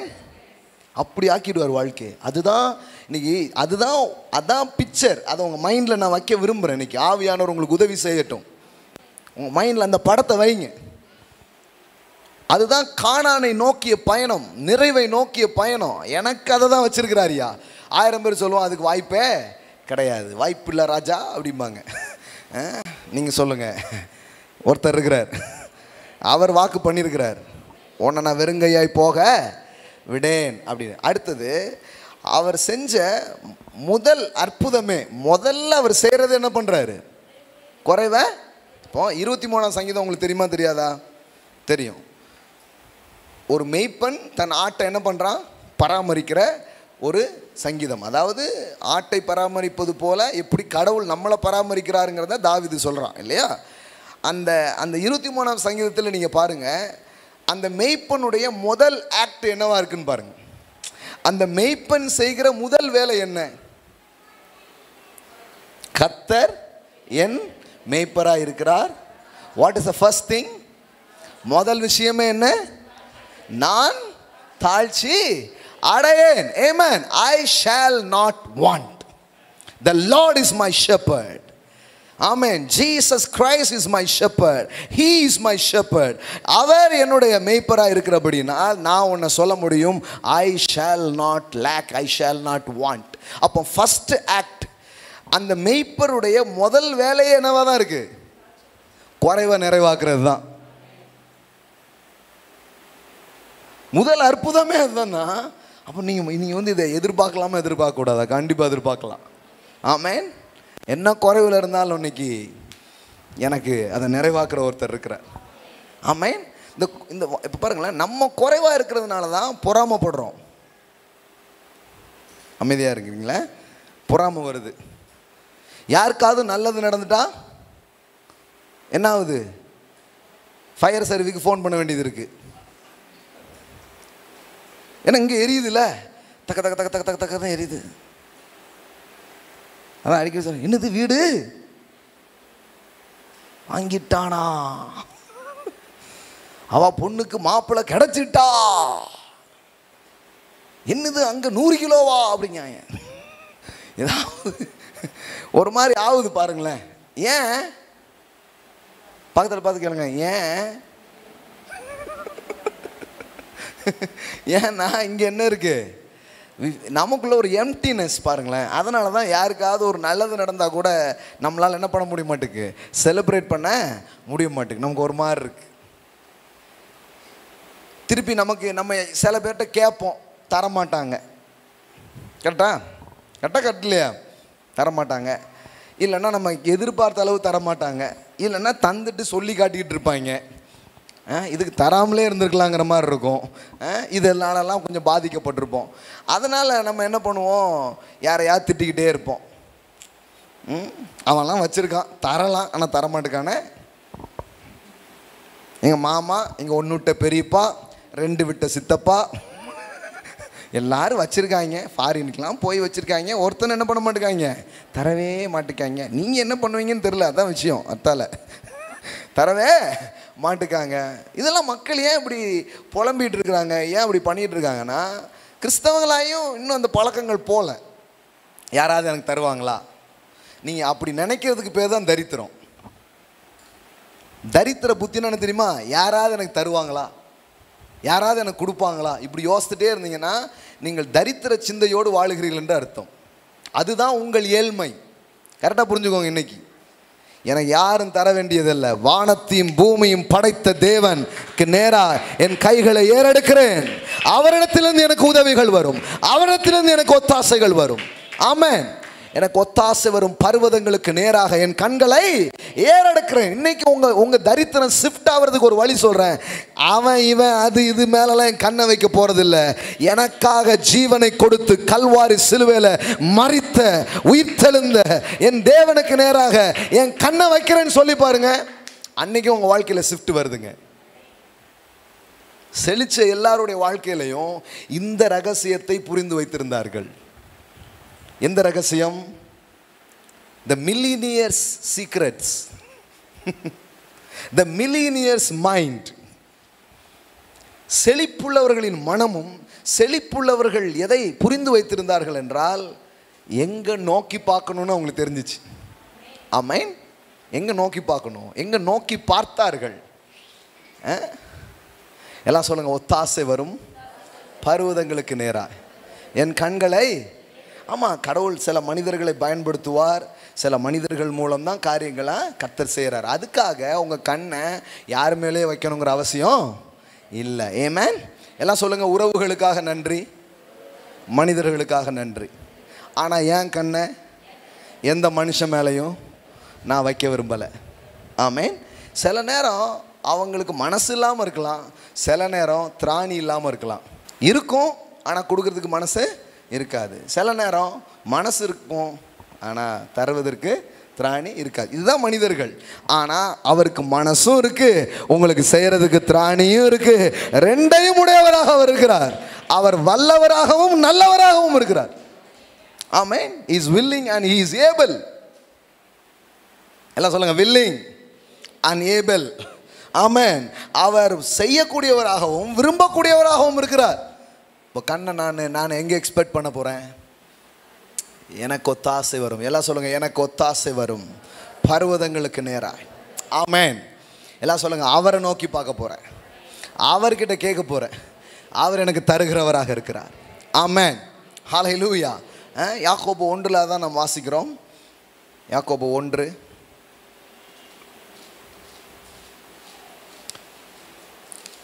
நான் சில பெரிய பெரிய மேட்டர்லாம் சொல்லிவிட்டு கடைசியில் பார்த்தா இந்த பேசிக்ஸ் திங்ஸ் புரியாமல் மக்கள் இன்னும் பாருங்கள், ஒரு சேலைக்கும் புடவைக்கும் ஒரு கொஞ்சம் லேண்டுக்கும் சண்டை போட்டுட்டு உட்காந்துட்டு இருப்பாங்க.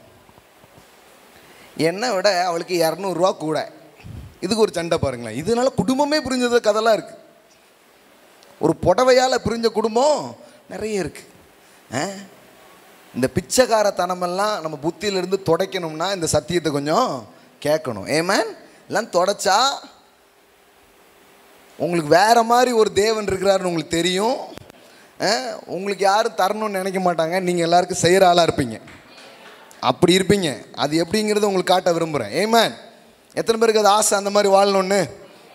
யாக்கோபு 1 பாருங்கள். யாக்கோபு 1. இவர் 2 காரியங்களை பதிவு செய்கிறார். நம்பர் 1 எது அப்படின்னு பாருங்க. 4வது வசனம், நீங்கள் ஒன்றிலும் குறை உள்ளவர்களாய் இராமல். எல்லாம் சொல்லுங்க, நீங்கள். பக்கத்தப்பா சொல்லுங்க, நீங்கள் ஒன்றிலும் குறை உள்ளவர்களாய் இராமல். ஏப்பா எத்தனை வசனம் இருக்குது பாருங்களேன். எதுலையாவது நீ குறைவாயிர அப்படி சொல்ல. நீங்கள் ஒன்றிலும் குறை உள்ளவர்களாய் இராமல். அப்படின்னா என்ன? ஒன்றத்தில் கூட நீ குறைவாக இருக்கணும் கடவுளே விரும்பலை. இப்போ ஒரு அழைப்பு கொடுக்குறார். எல்லாருக்கும் ஒரு அழைப்பு கொடுக்குறார். என்ன அழைப்பு கொடுக்குறாரு பாருங்க. 5வது வசனம், உங்களில் ஒருவன் ஞானத்தில் குறை உள்ளவனாய் இருந்தால். அப்படின்னா என்ன அர்த்தம்? நீங்கள் ஒன்றிலும் குறைவாக இருக்க கூடாது. இப்போ எக்ஸாம்பிளுக்கு எடுத்துக்கோங்களேன். உங்களுக்கு ஞானத்தில் குறைவுன்னு வச்சுக்கோங்களேன். ஒரு எக்ஸாம்பிள் தான் சொல்கிறார். நீங்கள் நினச்சிக்க கூடாது அது ஞானத்தை பற்றி மட்டும்தான் சொல்லுதுன்னு நினச்சிக்கூடாது. அது ஞானத்தை பற்றி மட்டும் சொல்லலை. அது எதில் நீ குறைவாக இருக்க. முதல்ல என்ன சொல்லிட்டாரு? டைட்டில் என்ன? நீங்கள். சொல்லுங்கள் சவுண்டாக சொல்லுங்கள். அதான டைட்டில். சொல்லிட்டு இப்போ என்ன பண்ணுறாரு? ஒருவன், இப்போ எக்ஸாம்பிள், ஒருவன் ஞானத்தில் குறை உள்ளவனா இருந்தால். நாம் என்ன நினைக்கிறோன்னா நமக்கு ஞானம் இருக்குன்னு நினைக்கிறோம், அதனால் கேட்குறது இல்லை. இதுக்கெல்லாம் போய் படிக்கிற பிள்ளைங்க படிப்போர்லாம் அப்படி யோசித்தோம். நிறைய நேரம் இந்த வசனத்தை என்ன யோசித்தோம், ஏதோ ஸ்கூல் படிக்கிற பிள்ளைங்க சொல்லிக் கொடுப்போம், ஞானத்திலே குறை உள்ளவர்களாக இருந்தால் அப்படின்னா அது படிக்கிற பிள்ளைங்க சொல்லி கொடுத்துட்டோம். குடும்பத்தை நடத்துக்கு எவ்வளோ ஞானம் வேணும் தெரியுமா? ஹலோ, ஒரு குடும்பத்தில் போய் வாழ்கிறதுக்கு எவ்வளோ ஞானம் வேணும் தெரியுமா? புத்தியுள்ள ஸ்திரீ தன் வீட்டை கட்டுகிறாள், புத்தி இல்லாததை. அப்போ ஒரு வீட்டை கட்டணுன்னா என்ன தேவை? புத்தி ஞானம் தேவை. ஒரு பிஸ்னஸை நல்லா செய்கிறதுக்கு என்ன தேவை? நம்ம ஆண்டவர்கிட்ட கேட்கவே மாட்டோம். ஊரில் யாரெல்லாமோ ஆலோசனை கேட்போம். ஏன்னா பெரிய பெரிய ஆட்கள் நினச்சிட்டு கடைசியில் பார்த்தீங்கன்னா ஒன்றுக்கு இல்லாத ஆலோசனை சொல்லி நம்மளை ஒன்றுக்கெல்லாம் பண்ணி விட்ருவாங்க. எல்லாம் சொல்லுங்கள், ஒருவன் ஞானத்தில் குறை உள்ளவனாக இருந்தான். அதாவது இதில் நீங்கள் என்ன போடலான்னா, ஞானம்ங்கிற இடத்துல என்ன வேணாலும் போடலாம்.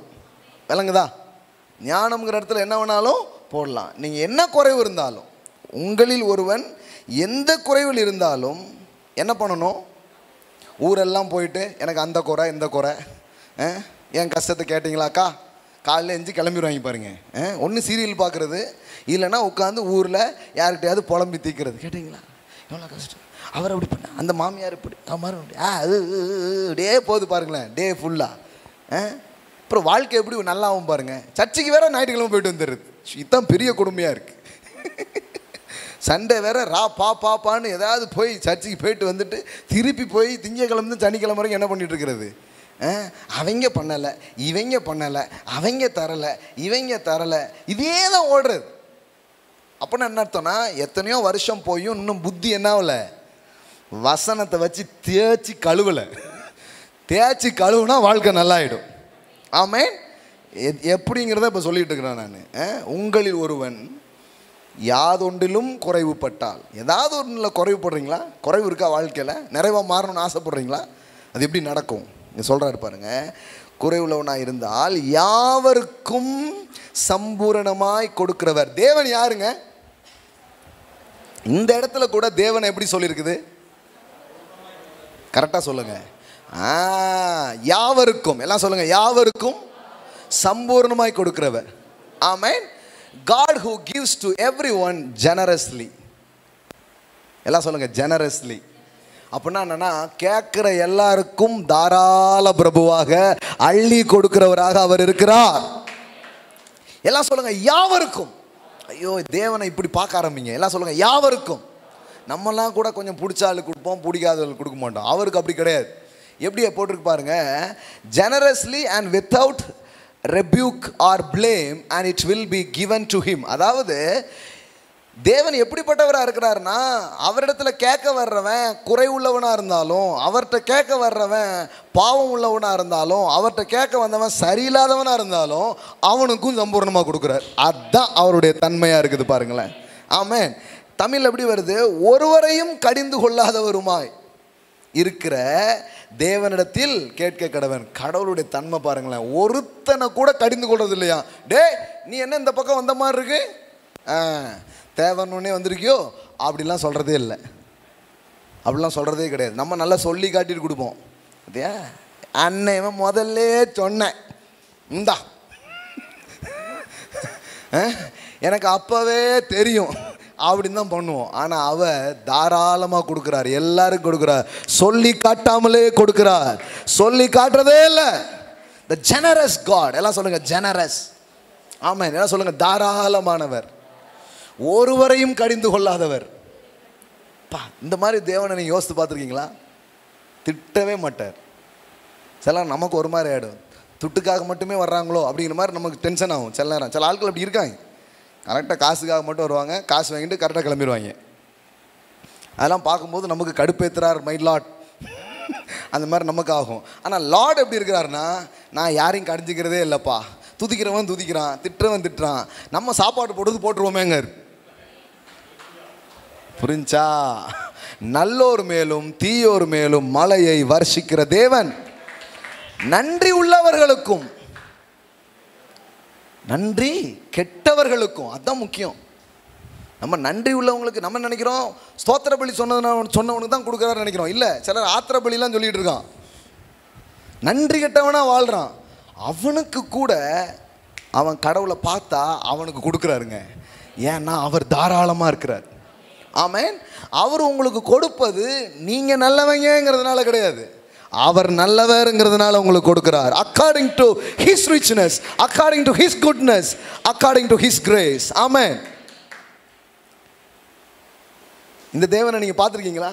நான் இந்த தேவனை சர்ச்சில் பார்த்ததே கிடையாது. நான் போய் கேட்ட பிரசங்கங்கள் எதுலேயுமே இந்த தேவனை எனக்கு காமிச்சதே கிடையாது. ஆனால் வேதம் அந்த தேவனை தான் பேசுது.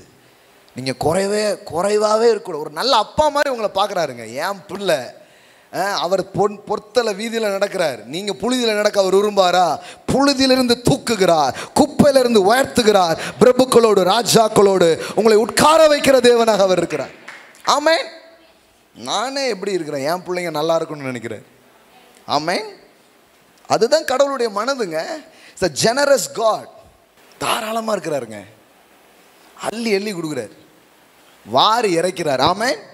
அதனால தான் கொடுக்குறவனை பார்க்கும்போது உற்சாகமாய் கொடுக்குற இடத்தில் தேவன் பிரியமாக இருக்கிறார். ஏன் அப்படி சொல்லுது? எப்பா என்ன மாதிரியா இருக்கான்பா அப்படிங்கிறாரு. ஓ, உங்களுக்கு புரிஞ்சான்னு தெரியலையே. உற்சாகமாய் கொடுக்குற இடத்தில் தேவன் பிரியமாக இருக்கிறான்னு அர்த்தம்னா அவரையே கண்ணாடியில் பார்த்த மாதிரி இருக்கு. என்ன மாதிரியே இருக்கியப்பா அப்படின்னு வாரி இறக்கிறான், என்ன மாதிரியே இருக்கிறான், என் புள்ள ஏன் தன்மையை வெளிப்படுத்துறான்னு பார்க்குறாரு. அதனால நான் அடிக்கடி சொல்லுவேன், giving is not a doctrine, giving is the nature of God. கொடுப்பது பழைய ஏற்பாட்டு உபதேசமா புதிய ஏற்பாட்டு உபதேசமா? கொடுப்பது தசம பாகங்கள் கிருபையிலா தசம பாகமும் ஞாபகம்? இது இப்போ என்ன பிரச்சனை உங்களுக்கு? என்ன பிரச்சனை உங்களுக்கு? என்ன பதில் வேணுப்போ? எல்லாம் விட்டுருங்க. Giving is not a doctrine my friend, giving is the nature. It's a true nature of God. கடவுள்னாலே கொடுப்பவர் தாங்க. அவருக்கு பிறந்த அவர் சாயல்ல வாழும்போது அதே தன்மை தான் வெளியில வரும். அதே தன்மை தான் வெளியில வரும். நான் சொல்றேன், இந்த சபையில் இருக்கிற ஒவ்வொரு பிள்ளைகளும் சொல்றேன், உங்க கை ஏந்திர கையாவே இருக்காது, உங்க கை இறைக்கிற கையா தான் இருக்கும். நீங்க 4 பேருக்கு வாங்கி கொடுப்பீங்களே தவிர 4 பேர்கிட்ட நீங்க வாங்குற நிலைமையில அவர் உங்க வைக்க மாட்டார். ஆமென். உங்கள்கிட்ட வர்றவங்களுக்கெல்லாம் கொடுப்பீங்க. ஆமென். வாரி இறைத்தான், ஏழைகளுக்கு கொடுத்தான். அப்படி தான் நீங்கள் வாழ போகிறீங்க. ஆமென். பாருங்கள், சில பேர் அப்படி வாழ்ந்தாங்க. அதை கொஞ்சம் காட்ட போகிறேன், ஒரு 15 மினிட்ஸ் வேகமாக காட்ட போகிறேன். ஆதியாகமம் 14 என்ன வாசத்துக்கு காமிச்சேன் உங்களுக்கு? முதல்ல குறைவே இல்லாமல் இருக்கிறது கடவுளுடைய ஐடியா. யாக்கோபில் பார்த்தோம். அப்படி குறைவாக இருந்தால் அவன் என்ன பண்ணணும்? யாவருக்கும் சம்பூர்ணமாய் கொடுக்கிற தேவனிடத்திலே கேட்க கடவன், அப்பொழுது அவனுக்கு கொடுக்கப்படும். எல்லாம் சொல்லுங்க, கொடுக்கப்படும். அப்படின்னா என்ன? நீங்கள் குறைவோடு வந்து அவர்கிட்ட கேட்டிங்கன்னா கண்டிப்பாக கொடுப்பார். அன்னைக்கு கூட ஒருத்தவங்க வந்தாங்க, போன வருஷம் வந்தோம், குழந்தையே இல்லாமல் வந்தேன். இப்போ அந்த குழந்தைய தூக்கிட்டு வந்து காட்டிகிட்ருக்குறாங்க. அந்த குழந்தைய தூக்கிட்டு வந்து காட்டிகிட்ருக்குறேன். ஆமென். நான் வந்து நிறைவாக இருக்கிறேன் அப்படின்னு சொல்லிட்டு. ஆமென். அதே மாதிரி தான் பிஸ்னஸ் இல்லாமல் வந்தோம், இப்போ நல்ல பிஸ்னஸ். ஆமென். வேலை இல்லாமல் வந்தோம், இப்போ நல்ல வேலை. நாங்கள்லாம் வீடு கட்டுவோன்னு யோசிக்கவே இல்லை, ஆனால் கர்த்தர் கட்ட வச்சார். ஆமென். வாகனங்கள் வாங்கிறத பற்றி சிந்திச்சதே இல்லை, ஆனால் கடவுள் புதிய வாகனங்களை கொடுத்தார். எவ்வளோ காரியங்கள் பார்த்துருக்குறோம். கடவுள் செஞ்சுக்கிட்டே இருக்கிறார் ஒவ்வொருத்தருடைய வாழ்க்கையிலையும். அடுத்த சாட்சி நீங்கள் தான். அடுத்த சாட்சி நீங்கள் தான். அடுத்த சாட்சி நீங்கள் தான். ஆமென். அப்படி யோசிங்க. அப்போ கொடுக்குறாரு கண்டிப்பாக. அப்போ கண்ணை அவர் மேலே வைக்கணும். அப்படி தான் வாழ்ந்துருக்குறாங்க பாருங்கள். ஆதியாகமம் 14:23 வானத்தையும் பூமியையும் உடையவராகிய உன்னதமான தேவனாகிய கர்த்தருக்கு நேராக என் கைகளை உயர்த்துகிறேன். எல்லாம் சொல்லுங்கள், என் கைகளை உயர்த்துகிறேன். என் கையை அங்கங்கே இப்படி நீட்டுறதில்லை. புரியுதா உங்களுக்கு? தருவீங்களா? யாராவது தருவீங்களா? செய்வீங்களா? இந்த புத்தியை முதல்ல மாற்றுங்க. யாரும் உங்களுக்கு செய்ய வேண்டாம். ஆமென். எனக்கு செய்கிறதுக்கு ஒரு அப்பா இருக்கிறார். நீங்கள் அனாதை கிடையாது. முதல்ல இது கரெக்டாக புரிஞ்சுக்கோங்க. நீங்கள் வந்து சபைக்குள்ளே வந்து தேவனை புரிஞ்சிக்கும் போது நீங்கள் ஏதோ மதத்தில் சேரல, உங்களுக்கு ஒரு அப்பா கிடச்சிட்டாரு. ஒரு அப்பானா ஏதோ தத்து பிள்ளை மாதிரி கிடையாது. உங்கள் அப்பா யாருன்னு இப்போ தான் தெரியுது உங்களுக்கு. ஆமென். உண்மையான டேடியை நீங்கள் பார்த்துட்டீங்க. இப்போ தான் உங்களுக்கு தெரியுது, என்னது நான் ஒரு பணக்கார வீட்டு பிள்ளையா? அதான் சுவிசேஷமே. இது தெரியாமல் ஊர் ஃபுல்லாக கடன் வாங்கிட்டேன்லப்பா. கவலைப்படாதீங்க, இனிமேல் ஊர் பூரா கொடுப்பீங்க. ஆமென். பைபிளில் பார்த்தீங்கன்னா மேவி போசேத்துக்குன்னு ஒருத்தர் இருப்பான். பார்த்தீங்களா? கதை தெரியுமா தெரியாதா? மேவி போசேத்து கதை யாருக்குமே தெரியாதா? 2 பேருக்கு தான் தெரியுமா? அச்சோ 3 பேருக்கு தெரியுமா? பிரதர் அதெல்லாம் எங்களுக்கு தெரியும், நிறை கூட ததும்பாது. என்ன மாதிரி ஆட்கள் பாருங்க. அவன் இப்படி தான் பாருங்க, ஒன்றும் இல்லாமல் வாழ்கிறான். கடைசியில் பார்த்தா அந்த ராஜாவுக்கும் அவன் அப்பாவுக்கும் என்ன நடந்திருக்கு? உடன்படிக்கை. இப்படின்னு ஒன்று இப்படி காமிச்ச உடனே சண்டை தான் வருது. இப்படி வச்சா சண்டையா? இப்படி வச்சா தானே சண்டை. சரி, ஓகே, ஏதோ தப்பாக காமிச்சிட்டாங்க யாரோ உங்களுக்கு. தாவீதும் இவ யோனத்தானும் என்ன பண்ணியிருந்தாங்க? நண்பர்கள். எல்லாம் சொல்லுங்கள், நண்பர்கள், உடன்படிக்கை நண்பர்கள். யோனத்தான் செத்து போயிட்டான், இப்போ தாவீது ராஜாவாயிட்டான். இப்போ தாவீது யாருக்கு உதவணும்? அந்த யோனத்தான் குடும்பத்துக்கு கடமைப்பட்டிருக்கான். அவன் வந்து தேடுறான், உன் பிள்ளைங்க யாராவது இருக்காங்களான்னு தேடினா இந்த மேவி போசேத்துக்குன்னு ஒருத்தன் யாருன்னா இந்த யோனத்தானுடைய பையன். இவனை வந்து தூக்கிட்டு போயிருக்காங்க. தாவீது இந்த சண்டை நடந்துட்டு இருந்ததில் அந்த டைமில் தூக்கிட்டு ஓடி இருக்காங்க. அப்போ ஓடும்போது ஒரு அம்மா கீழே போட்டதில் என்ன ஆயிடுச்சு? கால் முடமாயிடுச்சு. முடவனாகவே ஒரு இடத்துல வாழ்கிறான், லோதேபார். எல்லாம் சொல்லுங்கள், லோதேபார். அந்த அவன் வாழ்ந்த இடத்துக்கு பேர் லோதேபார். அதில் தான் யார் வாழ்ந்து வரா? இந்த மேவி போசேத்துக்கு வாழ்ந்து வரான். இந்த லோதேபார் அப்படின்னு சொன்னால் there is no revelation அப்படின்னு அர்த்தம். the place of there is no revelation, அதாவது என்னென்னே புரியாமல் வாழ்கிற ஒரு இடம், த பிளேஸ் ஆஃப் லேக். அதில் தான் வாழ்கிறான், ஒரு ஸ்லம், அதில் தான் வாழ்ந்துட்டுருக்கிறான். இந்த ஸ்லம்மில் வாழ்ந்துட்டுருக்கிற இவனுக்கு ராஜ வாழ்க்கை சொந்தங்கிறது அவனுக்கே தெரியல. ஒரு நாள் அவனுக்கு நற்செய்தி வருது, ராஜா உன்னை கூட்டு வர சொன்னார் அப்படின்ட்டு. இவன் நினச்சிட்டான், ஐயோ இன்னையோட நம்ம காலி. ஏன்னா வழக்கமாக ஒரு ராஜா அரியாசனத்தில் வந்து உட்கார்ந்த உடனே அவர் பண்ணுற முதல் வேலை என்னவா இருக்குது தெரியுமா? இதுக்கு முன்னாடி யாரெல்லாம் ராஜாவாக இருந்தானோ அவனுடைய பரம்பரையை சார்ந்த எல்லா வித்தையும் அழிக்கிறது தான் அவங்க வேலையாக இருக்கும், கொன்றுவாங்க. ஆனால் இவன் தயவு செய்கிறவன், அது அவனுக்கு தெரியாது. யாருக்கு? மேவிபோஸ் தெரியாது. பயந்துட்டே வந்து நிற்கிறான், செத்த நாய் நான் அப்படின்னு வந்து நிற்கிறான். ஒரு நாயை போல தான் இருக்கிற ஐயா அவங்களுக்கு முன்னாடி நிற்கிறான். இப்போ அவன்கிட்ட பேசுகிறான். 2 சாமுவேல் 9ஆம் அதிகாரத்தில் வருது. தாவீது அவனை பார்த்து, நீ பயப்படாதே, உன் தகப்பனாகிய யோனத்தான் நிமித்தம் நான் உனக்கு நிச்சயமாய் தயவு செய்து உன் தகப்பனாகிய சவுலின் நிலங்களை எல்லாம் உனக்கு திரும்பி கொடுப்பேன். ஆனால் அந்த பிஸ்னஸ் கான்ஃபரன்ஸில் பேசினேன். ஆண்டவர் எப்பமெல்லாம் பேசுகிறாரோ அப்போ முதல்ல பேசுகிறது லேண்டு தரங்கிறது தான். I will give you land, நிலங்களை உனக்கு தருவேன். இங்கே எனக்கு என்னமோ தெரில, இங்கே பாருங்கள், தாவீதும் முதல்ல அவன் என்ன சொல்கிறான், எப்பா உன் நிலம் உனக்கு திரும்ப வருது, உனக்கு நிலங்களை நான் திரும்ப தரேன் அப்படிங்கிற. ஆமென். உனக்கு திருப்பி கொடுப்பேன், நீ என் பந்தியில் நித்தம் அப்போ புசிப்பாய். அப்படின்னா என்ன? அவன் ராஜா. இந்த ஸ்லம்ல வாழ்ந்தவனை கூப்பிட்டு என்ன சொல்கிறான், டெய்லி ராஜா கூட உட்கார்ந்து ராஜ போஜனம் சாப்பிட போகிறேன். என்னைக்காவது ஒரு நாள் ராஜா கூட நான் சாப்பிட்டேன்னு செல்ஃபி எடுத்துகிட்டு போகிறது இல்லை, இது டெய்லி ராஜா கூட சாப்பிட்றதுங்க. இந்த பிக்சர் வந்து எதுன்னா, கிறிஸ்துக்குள்ள தயவை பெற்ற நாம் இந்த ராஜ வாழ்க்கைக்கு தான் கடவுள் நம்மளை அழைச்சிருக்கிறார். ஆமென். அவன் வந்து யோனத்தான் அந்த மேவிபோசத்தை என்ன நினைக்கிறான், நான் ஒரு முடவன், ராஜாவுக்கு எந்த விதத்துலேயும் உபயோகப்பட போகிறதே கிடையாது, யுத்தத்துக்கு போகிறேன்னா வாருக்கு போகிறேன்னா ஏதாச்சும் ஒன்றும் செய்ய முடியாது. ஆனால் எனக்கு இவ்வளவு நன்மையா, உனக்கு இவ்வளவு நன்மைங்கிறது உன் நடக்கையா நடக்கலையாங்கிறத பார்த்து கிடையாது, இது உடன்படிக்கையினால் வர்ற ஒரு ஆசீர்வாதம். ஆமென். இப்போ பாருங்கள், ஒரே நாளில் என்ன ஆயிடுச்சு தெரியுமா? ஸ்லம்மில் வாழ்ந்தவன் ஸ்லம் டாக் மில்லினியர் ஆயிட்டான். ஹலோ, மேவிபோசேத்துக்கு என்ன ஆயிட்டான்? லோதே பார்ல வாழ்ந்தவன் இப்போ ஹை தர்பார்ல வாழ்றான். எல்லாம் சொல்லுங்க, லோதே பார் டு தர்பார். தர்பார்னு தெரியுங்களா? என்னது? ரஜினி நடிச்ச படமா? இந்த ராஜாக்கள்லாம் கூடி இருக்கிறாங்க பாருங்க, அவங்க அந்த அரசவை, அதுக்கு என்ன பேரு? தர்பார். லோதே பார் டு தர்பார், தட் இஸ் அ ஷிஃப்ட். நேற்றைக்கு வரைக்கும் ஸ்லம்ல வாழ்ந்தவன் இப்போ எங்கே வாழ்கிறான்? ராஜ வாழ்க்கை. நான் சொல்கிறேன், இயேசு தர்றது அது இப்படிப்பட்ட வாழ்க்கையை தான் உங்களுக்கு தரார், ராஜ வாழ்க்கையை தரார். நிறைய பேர் கேட்குறாங்க, கிறிஸ்தவத்தை பற்றி கேட்கும்போது கூட சொல்கிறாங்க, நீங்கள் இந்த மக்களுக்கெல்லாம் காசு கொடுத்துட்றீங்களோ அப்படி ஒரு கம்ப்ளைண்ட் இருக்குது தெரியுமா? காசு கொடுத்து மாற்றிடுறாங்களோ, வெளிநாட்டிலேருந்து பணம்லாம் வந்து அந்த பணத்தை கொடுத்து எல்லாத்தையும் யாராவது மாற்றுறாங்களாம், கிறிஸ்தவங்களா மாற்றுறாங்களாம். இந்த சர்ச்சில் யாருக்காவது காசு கொடுத்தாங்க? காசு வாங்குவோம் தான், 5000 ரூபா மீட்டிங். இது வந்து சும்மா அப்படி கிளப்பி விட்ருக்காங்க. நான் சொல்கிறேன், காசு கொடுக்கறது தீர்வாக இருக்கும்னா உண்மையிலே நான் சொல்கிறேன், இவ்வளோ நேரம் நின்று பிரசங்கம் பண்ணியிருக்கவே மாட்டேன்.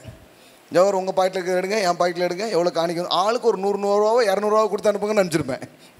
இவ்வளோ நேரம் நான் நின்று பிரசங்கம் பண்ண வேண்டியதே இது. காசு கொடுக்கறதுங்க, காசை விட பெருசு உங்கள் அடையாளம் என்ன, தேவன் உங்களை எப்படி ஆசீர்வதிக்கிறார், கர்த்தருடைய பார்வையில் நீங்கள் யாராக இருக்கிறீங்க.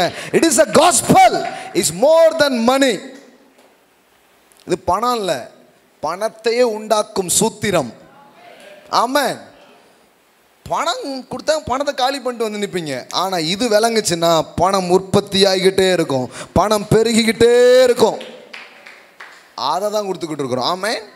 ஆமாம், அதை தான் பேசுகிறோம். நீங்கள் ஒரு அம்மா வந்துச்சு, ஆமாம், ஏழைப்படுறவங்க கஷ்டப்படுறவங்களுக்கு உதவி செய்யலாம், அது சபையிலேருந்து செய்கிறோம். சில பிள்ளைங்க படிக்க முடியாமல் இருக்கிறாங்க, சிலர் தேவையோடு இருக்காங்க, ஹெல்ப் அது வேறு. ஆனால் அவங்கள அந்த நிலையிலே வச்சிருக்க போகிறது கிடையாது. வார்த்தையை கேட்டு கொஞ்ச நாளில் அவங்க கொடுக்குற ஆளாக மாறிடுறாங்க. அதுதான் மேட்ரு பாருங்களேன். கொஞ்ச நாள் அவங்க யாராக மாறிடுறாங்க, அவங்களே கொடுக்குற ஆளாக மாறிடுறாங்க. இப்போ 3 நாளைக்கு முன்னாடி வந்தாங்க, ஒரு 500 ரூபா கொடுத்து ஏதாவது அரிசி பருப்பு வாங்கிக்கோங்க அப்படின்னு ஹெல்ப் பண்ணோம். இப்போது 3 வாரம் ஆகுது. இன்றைக்கி வந்து அதுக்கு கவரில் வச்சு காணி கொடுத்துட்டு போகுது. ஐயோ என்னங்க, உங்கள் வேறு யார்ட்டே சொல்லியிருக்கலாம் போல். இது எப்படிங்க நடக்கும்? காசு கொடுத்தாலாம் மாறாது. இது கர்த்தர், அவர் யாருங்கிற அறிவு உள்ளே வந்துச்சுன்னா வாழ்க்கை மாறுது. ஆமென். அப்போ இது என்னன்னு புரிஞ்சிச்சுன்னா, இந்த லோதேபார்லேருந்து எங்கே போயிடுது லைஃபு? தர்பார். எல்லாம் சொல்லுங்கள், தர்பார், ஹை தர்பார். ஆமென். ஸ்லம் டாக் மில்லினியர் மாதிரி ஆயிட்டான், பெரிய ஆள். அப்போ இது எப்படி நடக்குது?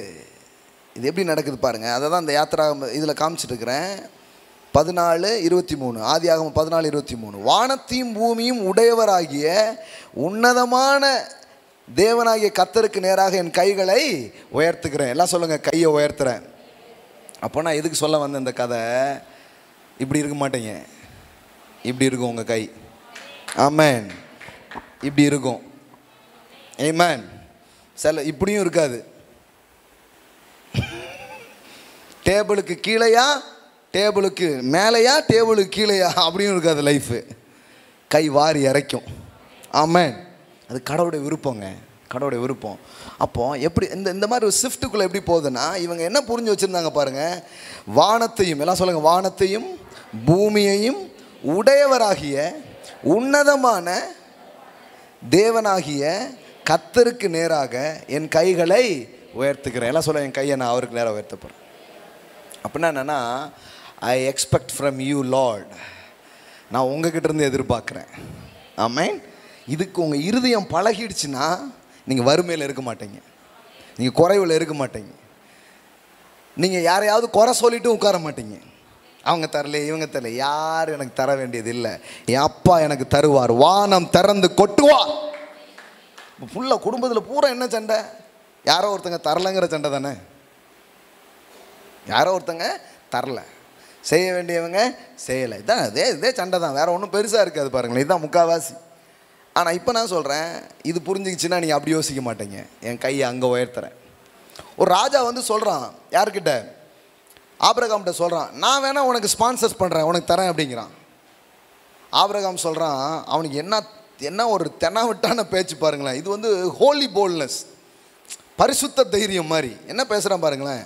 ஒருத்தன் வந்து காசு பணம்லாம் தரப்பா, அவனை பெரிய ஆள் ஆக்கிடுறாங்க. அதுக்கு ஆபிரகாமுடைய பதில் பாருங்கள், 22 பாருங்கள். அதற்கு ஆபிரகாம் சோதாமின் ராஜாவை பார்த்து, ஆபிரகாமை ஐஸ்வர்யவனாக்கினேன் என்று நீர் சொல்லாதபடிக்கு.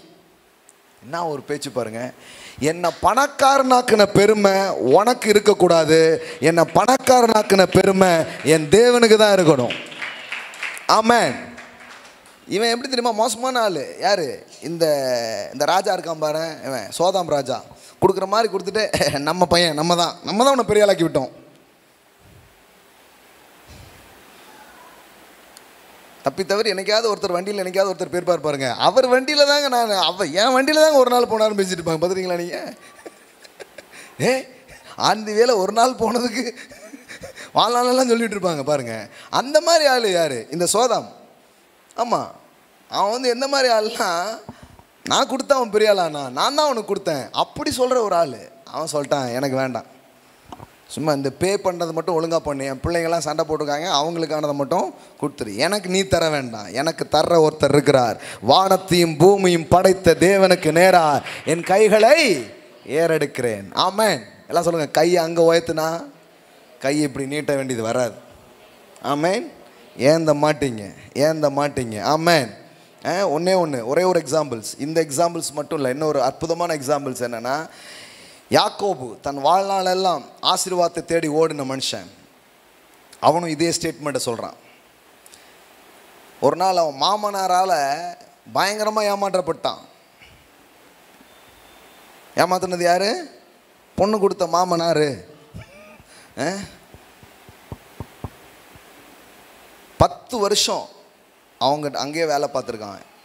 எத்தனையோ முறை அவன் சம்பளத்தை மாற்றுறான், 10 முறை அவன் சம்பளத்தை மாற்றுறான். அவன் எதிர்பார்த்ததெல்லாம் அவன் ஒன்றுமே நடக்கலை. இப்போ நான் கிளம்புறேன்னு சொல்கிறான். இப்போ அவனை கூப்பிட்டு நீ கிளம்பாத, நீ என்ன வேணும்னு கேளு, உனக்கு நான் தரேன் அப்படிங்கிறான். அதுக்கு யாக்கோபு சொல்கிறான் பாருங்க, அந்த வார்த்தை தான் ரொம்ப அற்புதமான வார்த்தை. ஆதியாகமம் 30:31 பாருங்க. அதற்கு அவன், நான் உனக்கு என்ன தர வேண்டும் என்றான். இப்படி யாராவது கேட்டால், மாமனார் இப்படி கேட்டால் என்ன சொல்லுவீங்க? நான் உனக்கு என்ன தர வேண்டும்? யாக்கோபு, நீர் எனக்கு ஒன்றும் தர வேண்டியது இல்லை. உன் காசை நீனே வச்சுக்கோ, எனக்கு நீ ஒன்றும் தர வேண்டியது இல்லை. இது எங்கே இருந்துன்னா, இதுதான் தாத்தா ஆபிரகாம் தாத்தா அவற்றிருந்து வருது. அப்படியே தாத்தா பழக்கம் இப்போ பேரனுக்கு தொடருது. ஆமேன்.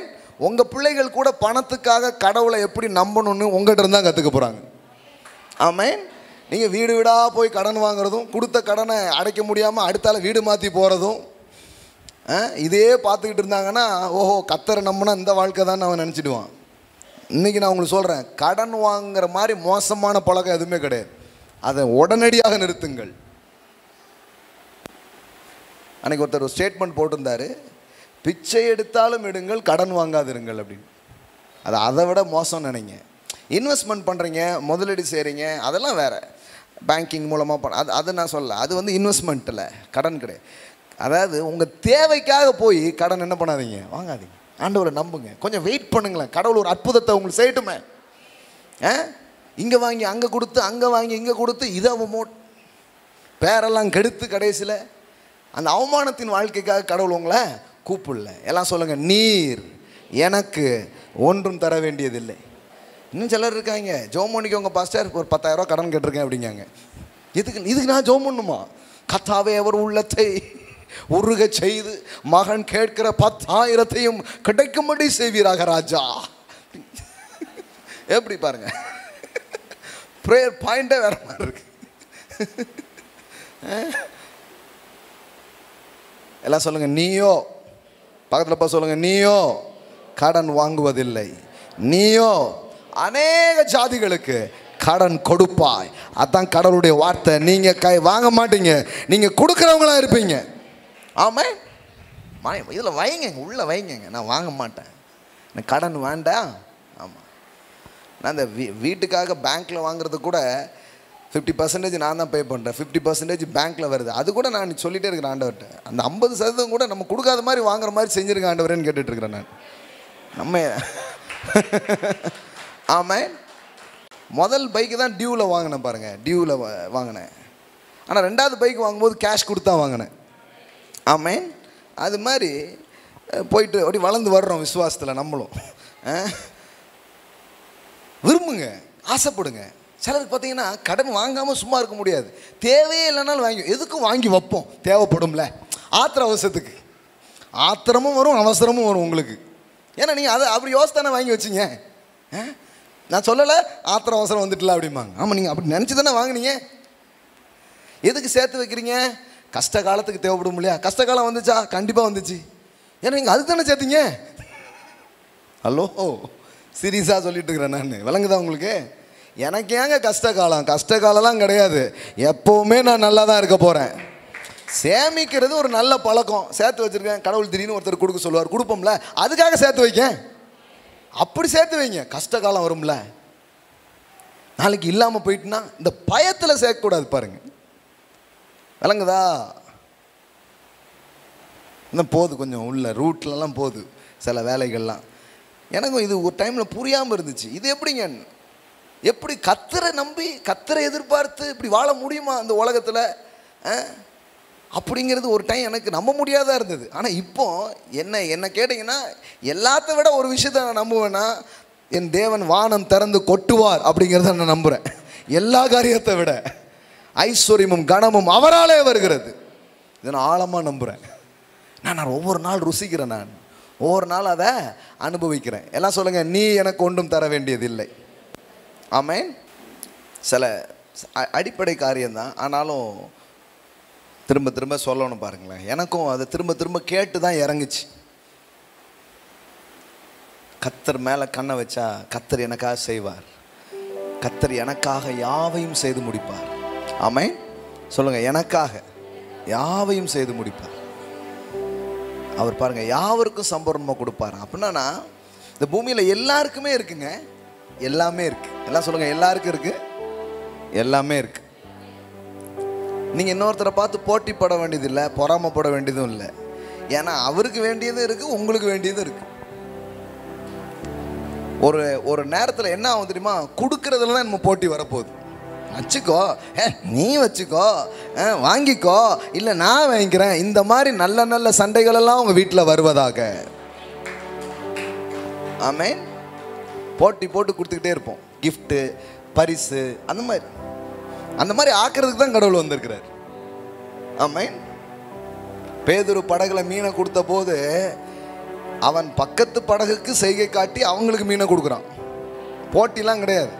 எப்பா இந்த வர்ற பிஸ்னஸை என்னாலே மட்டும் பண்ண முடியல, நீனும் அந்த பிஸ்னஸை எடுத்துக்கோன்னு சக போட்டியில் இருக்கிறவங்களுக்கு அவன் பிஸ்னஸை கொடுக்குற அளவுக்கு பிஸ்னஸை கொடுத்துட்டார் கடவுள். ஆமென். ஏராளமானவர், தாராளமானவர், எல் ஷடாய். ஆமென். இதெல்லாம் உங்களுக்கு கனவு போல் இருக்கலாம். எனக்கு ஒரு நாள் அப்படி தான் இருந்தது. எல்லாம் இப்படிலாம் கேட்குறோமே, இதெல்லாம் உண்மையா அப்படிங்கிற மாதிரி இருந்தது. இன்றைக்கி நான் அதை அனுபவிக்கிறேன் என் வாழ்க்கையில். ஏந்துகிற கை இறைக்கிற கையாக இருக்கிறது. ஆமென். ஒரு மாதம் நான் ஆண்டோடைய ஊழியத்தை செய்கிறேன், போய் வெளியில் ப்ரீச் பண்ணுறேன், லைஃப் கோச்சாக இருக்கிறேன்.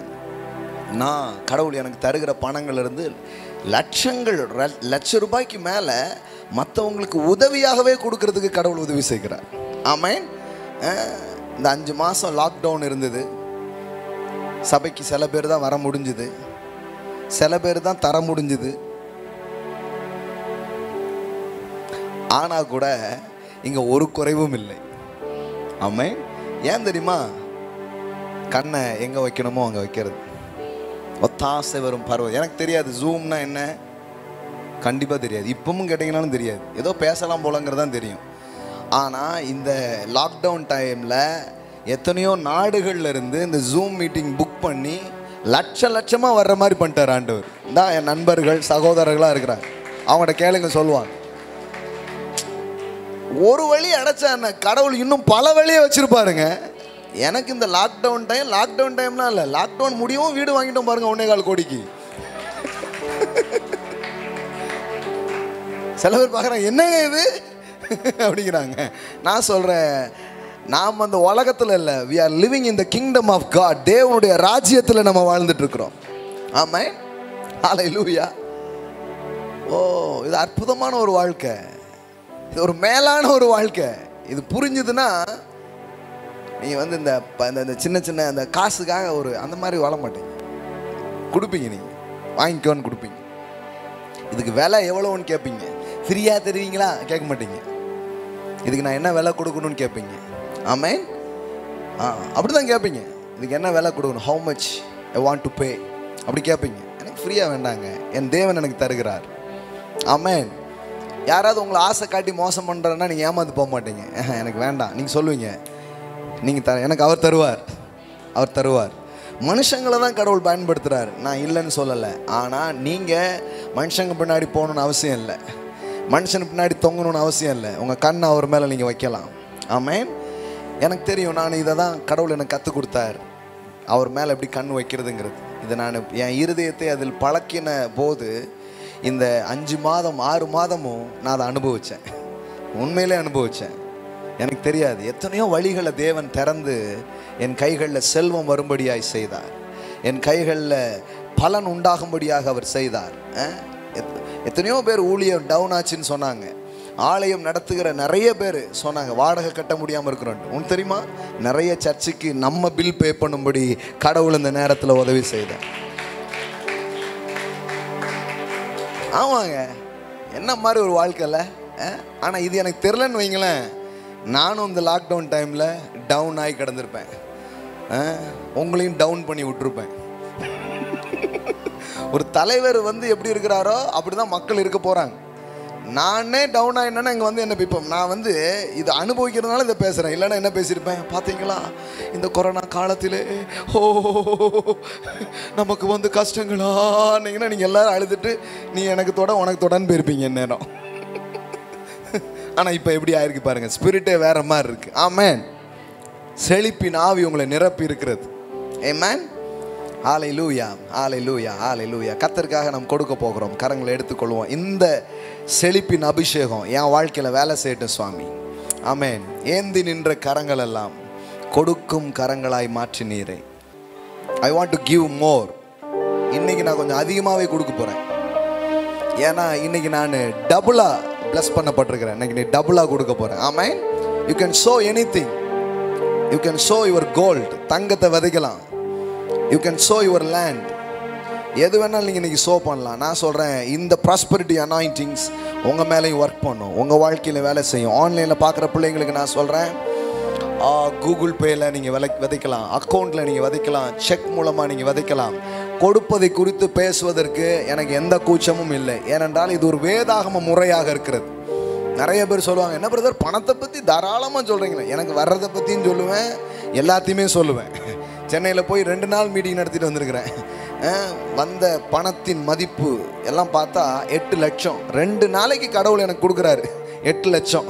நான் சொல்கிறேன், அந்த அனாயிண்டிங் உங்கள் மேலே வேலை செய்யும். ஆமென். ஜவர் முடிச்சுட்டு ஜவஹர் வந்து சண்டே ஒரு சர்ச்சில் போய் பேசுகிறாரு. அங்கே மோதிரமும் கம்மலும் அவருக்கு கொண்டு வந்து கிஃப்டாக கொடுத்துட்டு போகிறாங்க. ஏன்னா அதே அனாயிண்டிங் ஃப்ளோ ஆகும். ஆமென். உங்கள் தலை மேலே இறங்கும். நான் சொல்கிறேன், தங்கம் உங்களை தேடி வரும். தங்கங்களை நீங்கள் வாங்குவீங்க. நிறைய பேர் உலகத்தில் புலம்பி திரிவாங்க, தக்காளி வாங்க முடியுமாக்கா, வெங்காயம் வாங்க முடியுமா. முதல்ல அந்த குரூப்பு கூட சேரது நுப்பாட்டுங்க. வெங்காயம் தக்காளி இந்த பேச்செல்லாம் நுப்பாட்டிட்டு, என் தேவன் ஐஸ்வர்ய சம்பரணராக இருக்கிறார். ஆபிரகாம் சொன்ன தேவனை தான் நான் உங்களுக்கு பேசியிருக்கிறேன். அவர் யார்? எல் ஷடாய். அவர் எப்படிப்பட்டவர்? He is a possessor of heaven and earth. வானத்தையும் பூமியையும் உடையவராகிய அவர். எம்டி கடவுள் கிடையாது, உடையவர். எல்லாம் சொல்லுங்க, உடையவர். ஆமா, he is a possessor of heaven and earth. வானத்தையும் பூமியும் உடையவராகிய கடவுளை வந்து காலி கடவுளை பார்க்காதீங்க, கடவுளை நிறைவானவரா பாருங்க. அவர்கிட்ட இல்லாத எதுவுமே இல்லை. அவரோடு தொடர்புடையவனாக அவர் அப்பான்னு நான் வந்து நிற்கும் போது தப்பாமல் என்னை ஆசீர்வதிக்கிறார், உங்களை நிரப்புவார். நான் சொல்கிறேன், நிறைய பேருடைய பற்றாக்குறைக்கு இன்றுதான் கடைசி நாள். இன்றுதான் கடைசி நாள். No more poverty in your life. இன்னையோட உங்கள் கடன், உங்கள் தரித்திரம், உங்கள் இல்லாமல் பஞ்சம் எல்லாம் நீங்குது இயேசுவின் நாமத்தினால். ஆமென். அதை விசுவாசிக்கிற ஆண்டவரே அப்படின்னு சொல்லி ஒரு விதையை எடுங்க பார்க்கலாம் இன்னைக்கு. ஆமென். இதில் தெரியும் உங்கள் ஃபெய்த் என்ன. ஏன்னா நீங்கள் வந்து பொருளாதாரத்தை குறித்து நீங்கள் கேட்டுட்டு அதை பற்றி விசுவாசம் உங்களுக்கு உருவாயிருக்காங்கிறது எது சொல்லு தெரியுமா? உங்கள் விதைகள் தான் சொல்லுகிறது. ஆமென். ஹல்லேலூயா. விசுவாச விதைகளை இன்னைக்கு காலையில் நாம் விதைக்க போகிறோம். ஆமென். ஹல்லேலூயா. என் வாழ்க்கையில் நான் தங்கத்தை விதைச்சிருக்கிறேன், தங்கமாக இருக்கிறேன். ஆமென். இப்போ லேண்டெலாம் நிறைய வந்துகிட்டே இருக்கு. லேண்டை கூட நான் விதைக்கலான்னு ஆசைப்படுறேன். ஆமென். கார் நான் வாங்கினேன், அப்புறம் காரை வந்து வாங்கி கொடுக்கும்படி கடவுள் வச்சிருக்கிறார். இன்றைக்கி இப்போ வீட்டு வாங்குறேன், சீக்கிரமாக வீடெல்லாம் வாங்கி கொடுக்கணும்னு நான் நினைக்கிறேன். பாருங்கள், நீங்கள் இதை பிடிச்சிங்கன்னா நீங்களும் வந்துக்கிட்டே இருப்பீங்க. இல்லைன்னா பிரசங்கம் கேட்டே உட்காந்துருக்கக்கூடாது. பாஸ்டருக்கு பண்ணுறாரு ஆண்டவர், அப்படியே உட்காரக்கூடாது. பாஸ்டர் உங்களை விட எந்த விதத்துலையும் ஸ்பெஷல் கிடையாது. சரிங்களா? வார்த்தைக்கு முன்னாடி வந்தீங்கன்னா நீங்களும் ஒன்று தான், நானும் ஒன்று தான். ஆமென். நீங்களும் அதை பிடிக்கணும், நானும் அதை பிடிக்கணும். அப்புறம் நீ பிடிச்சா நீங்களும் எழும்பலாம், நானும் எழும்பலாம். ஆமென்.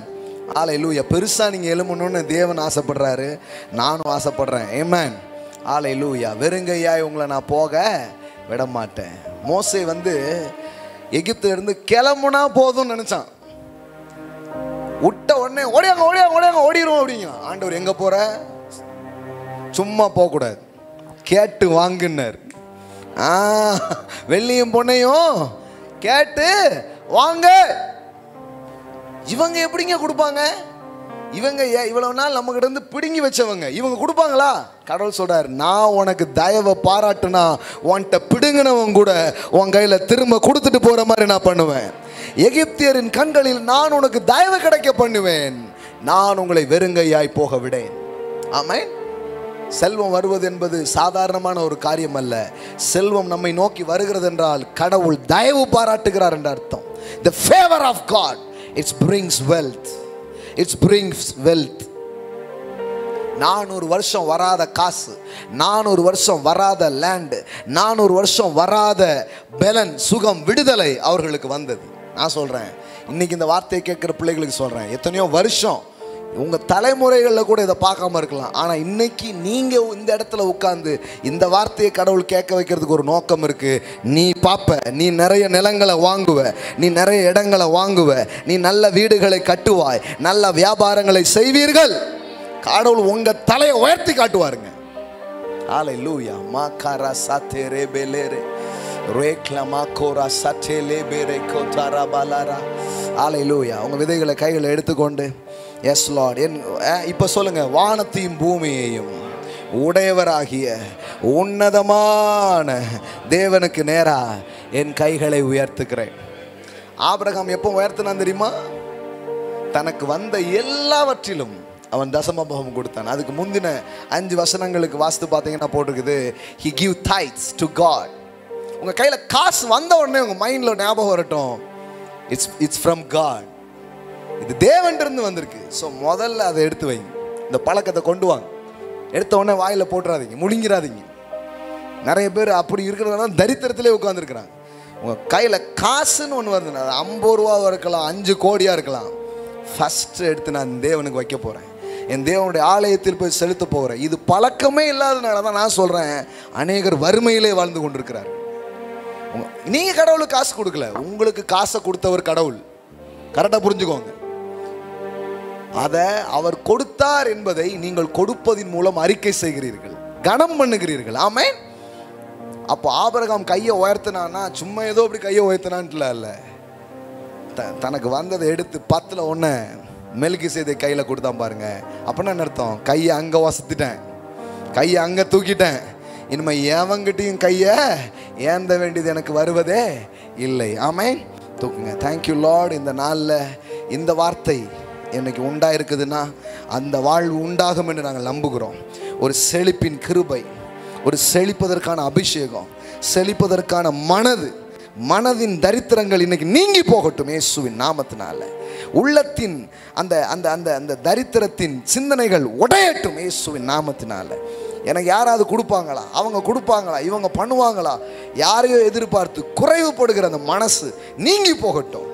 ஆலையில் நீர் எனக்கு ஒன்றும் தர வேண்டியது இல்லை, வானத்தையும் பூமியும் உடையவராகிய உன்னதமான தேவனுக்கு நேராக என் கைகளை உயர்த்துகிறேன் என்று இன்னைக்கு பிள்ளைகள் தங்கள் உள்ளங்களை ஏறெடுக்கும்படியா இருதயங்கள் திருப்பப்படுகிறதற்காய் ஸ்தோத்திரம், உள்ளங்கள் திருப்பப்படுகிறதற்காய் ஸ்தோத்திரம்.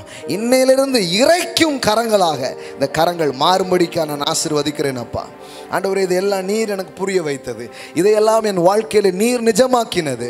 இந்த கிருபையை எங்கள் மீது ஊற்றி இருக்கிறீரே, அதே கிருபைகளை இன்னைக்கு ஆன்லைனில் நேரில் பார்த்துட்டு இருக்கிற பிள்ளைகள் மேலே அதே கிருபையை இந்த நேரத்தில் நான் இம்பார்ட் பண்ணுறேன், அதே தயவை நான் இம்பார்ட் பண்ணுறேன். இன்னைக்கு பொண்ணை விதைக்கிற பிள்ளைகள் பொண்ணை அறுவடையாய் பெறட்டும். இன்னைக்கு விசுவாச விதைகளை விதைக்கிறவர்கள் பொருளாதாரத்தில் பெரிய அறுவடை இன்னைக்கு பார்க்கட்டும். அவங்க எதை விதைச்சாலும் அதை 100 மடங்கு பார்ப்பார்களாக என்று நான் பேசுகிறேன் தாப்பனே.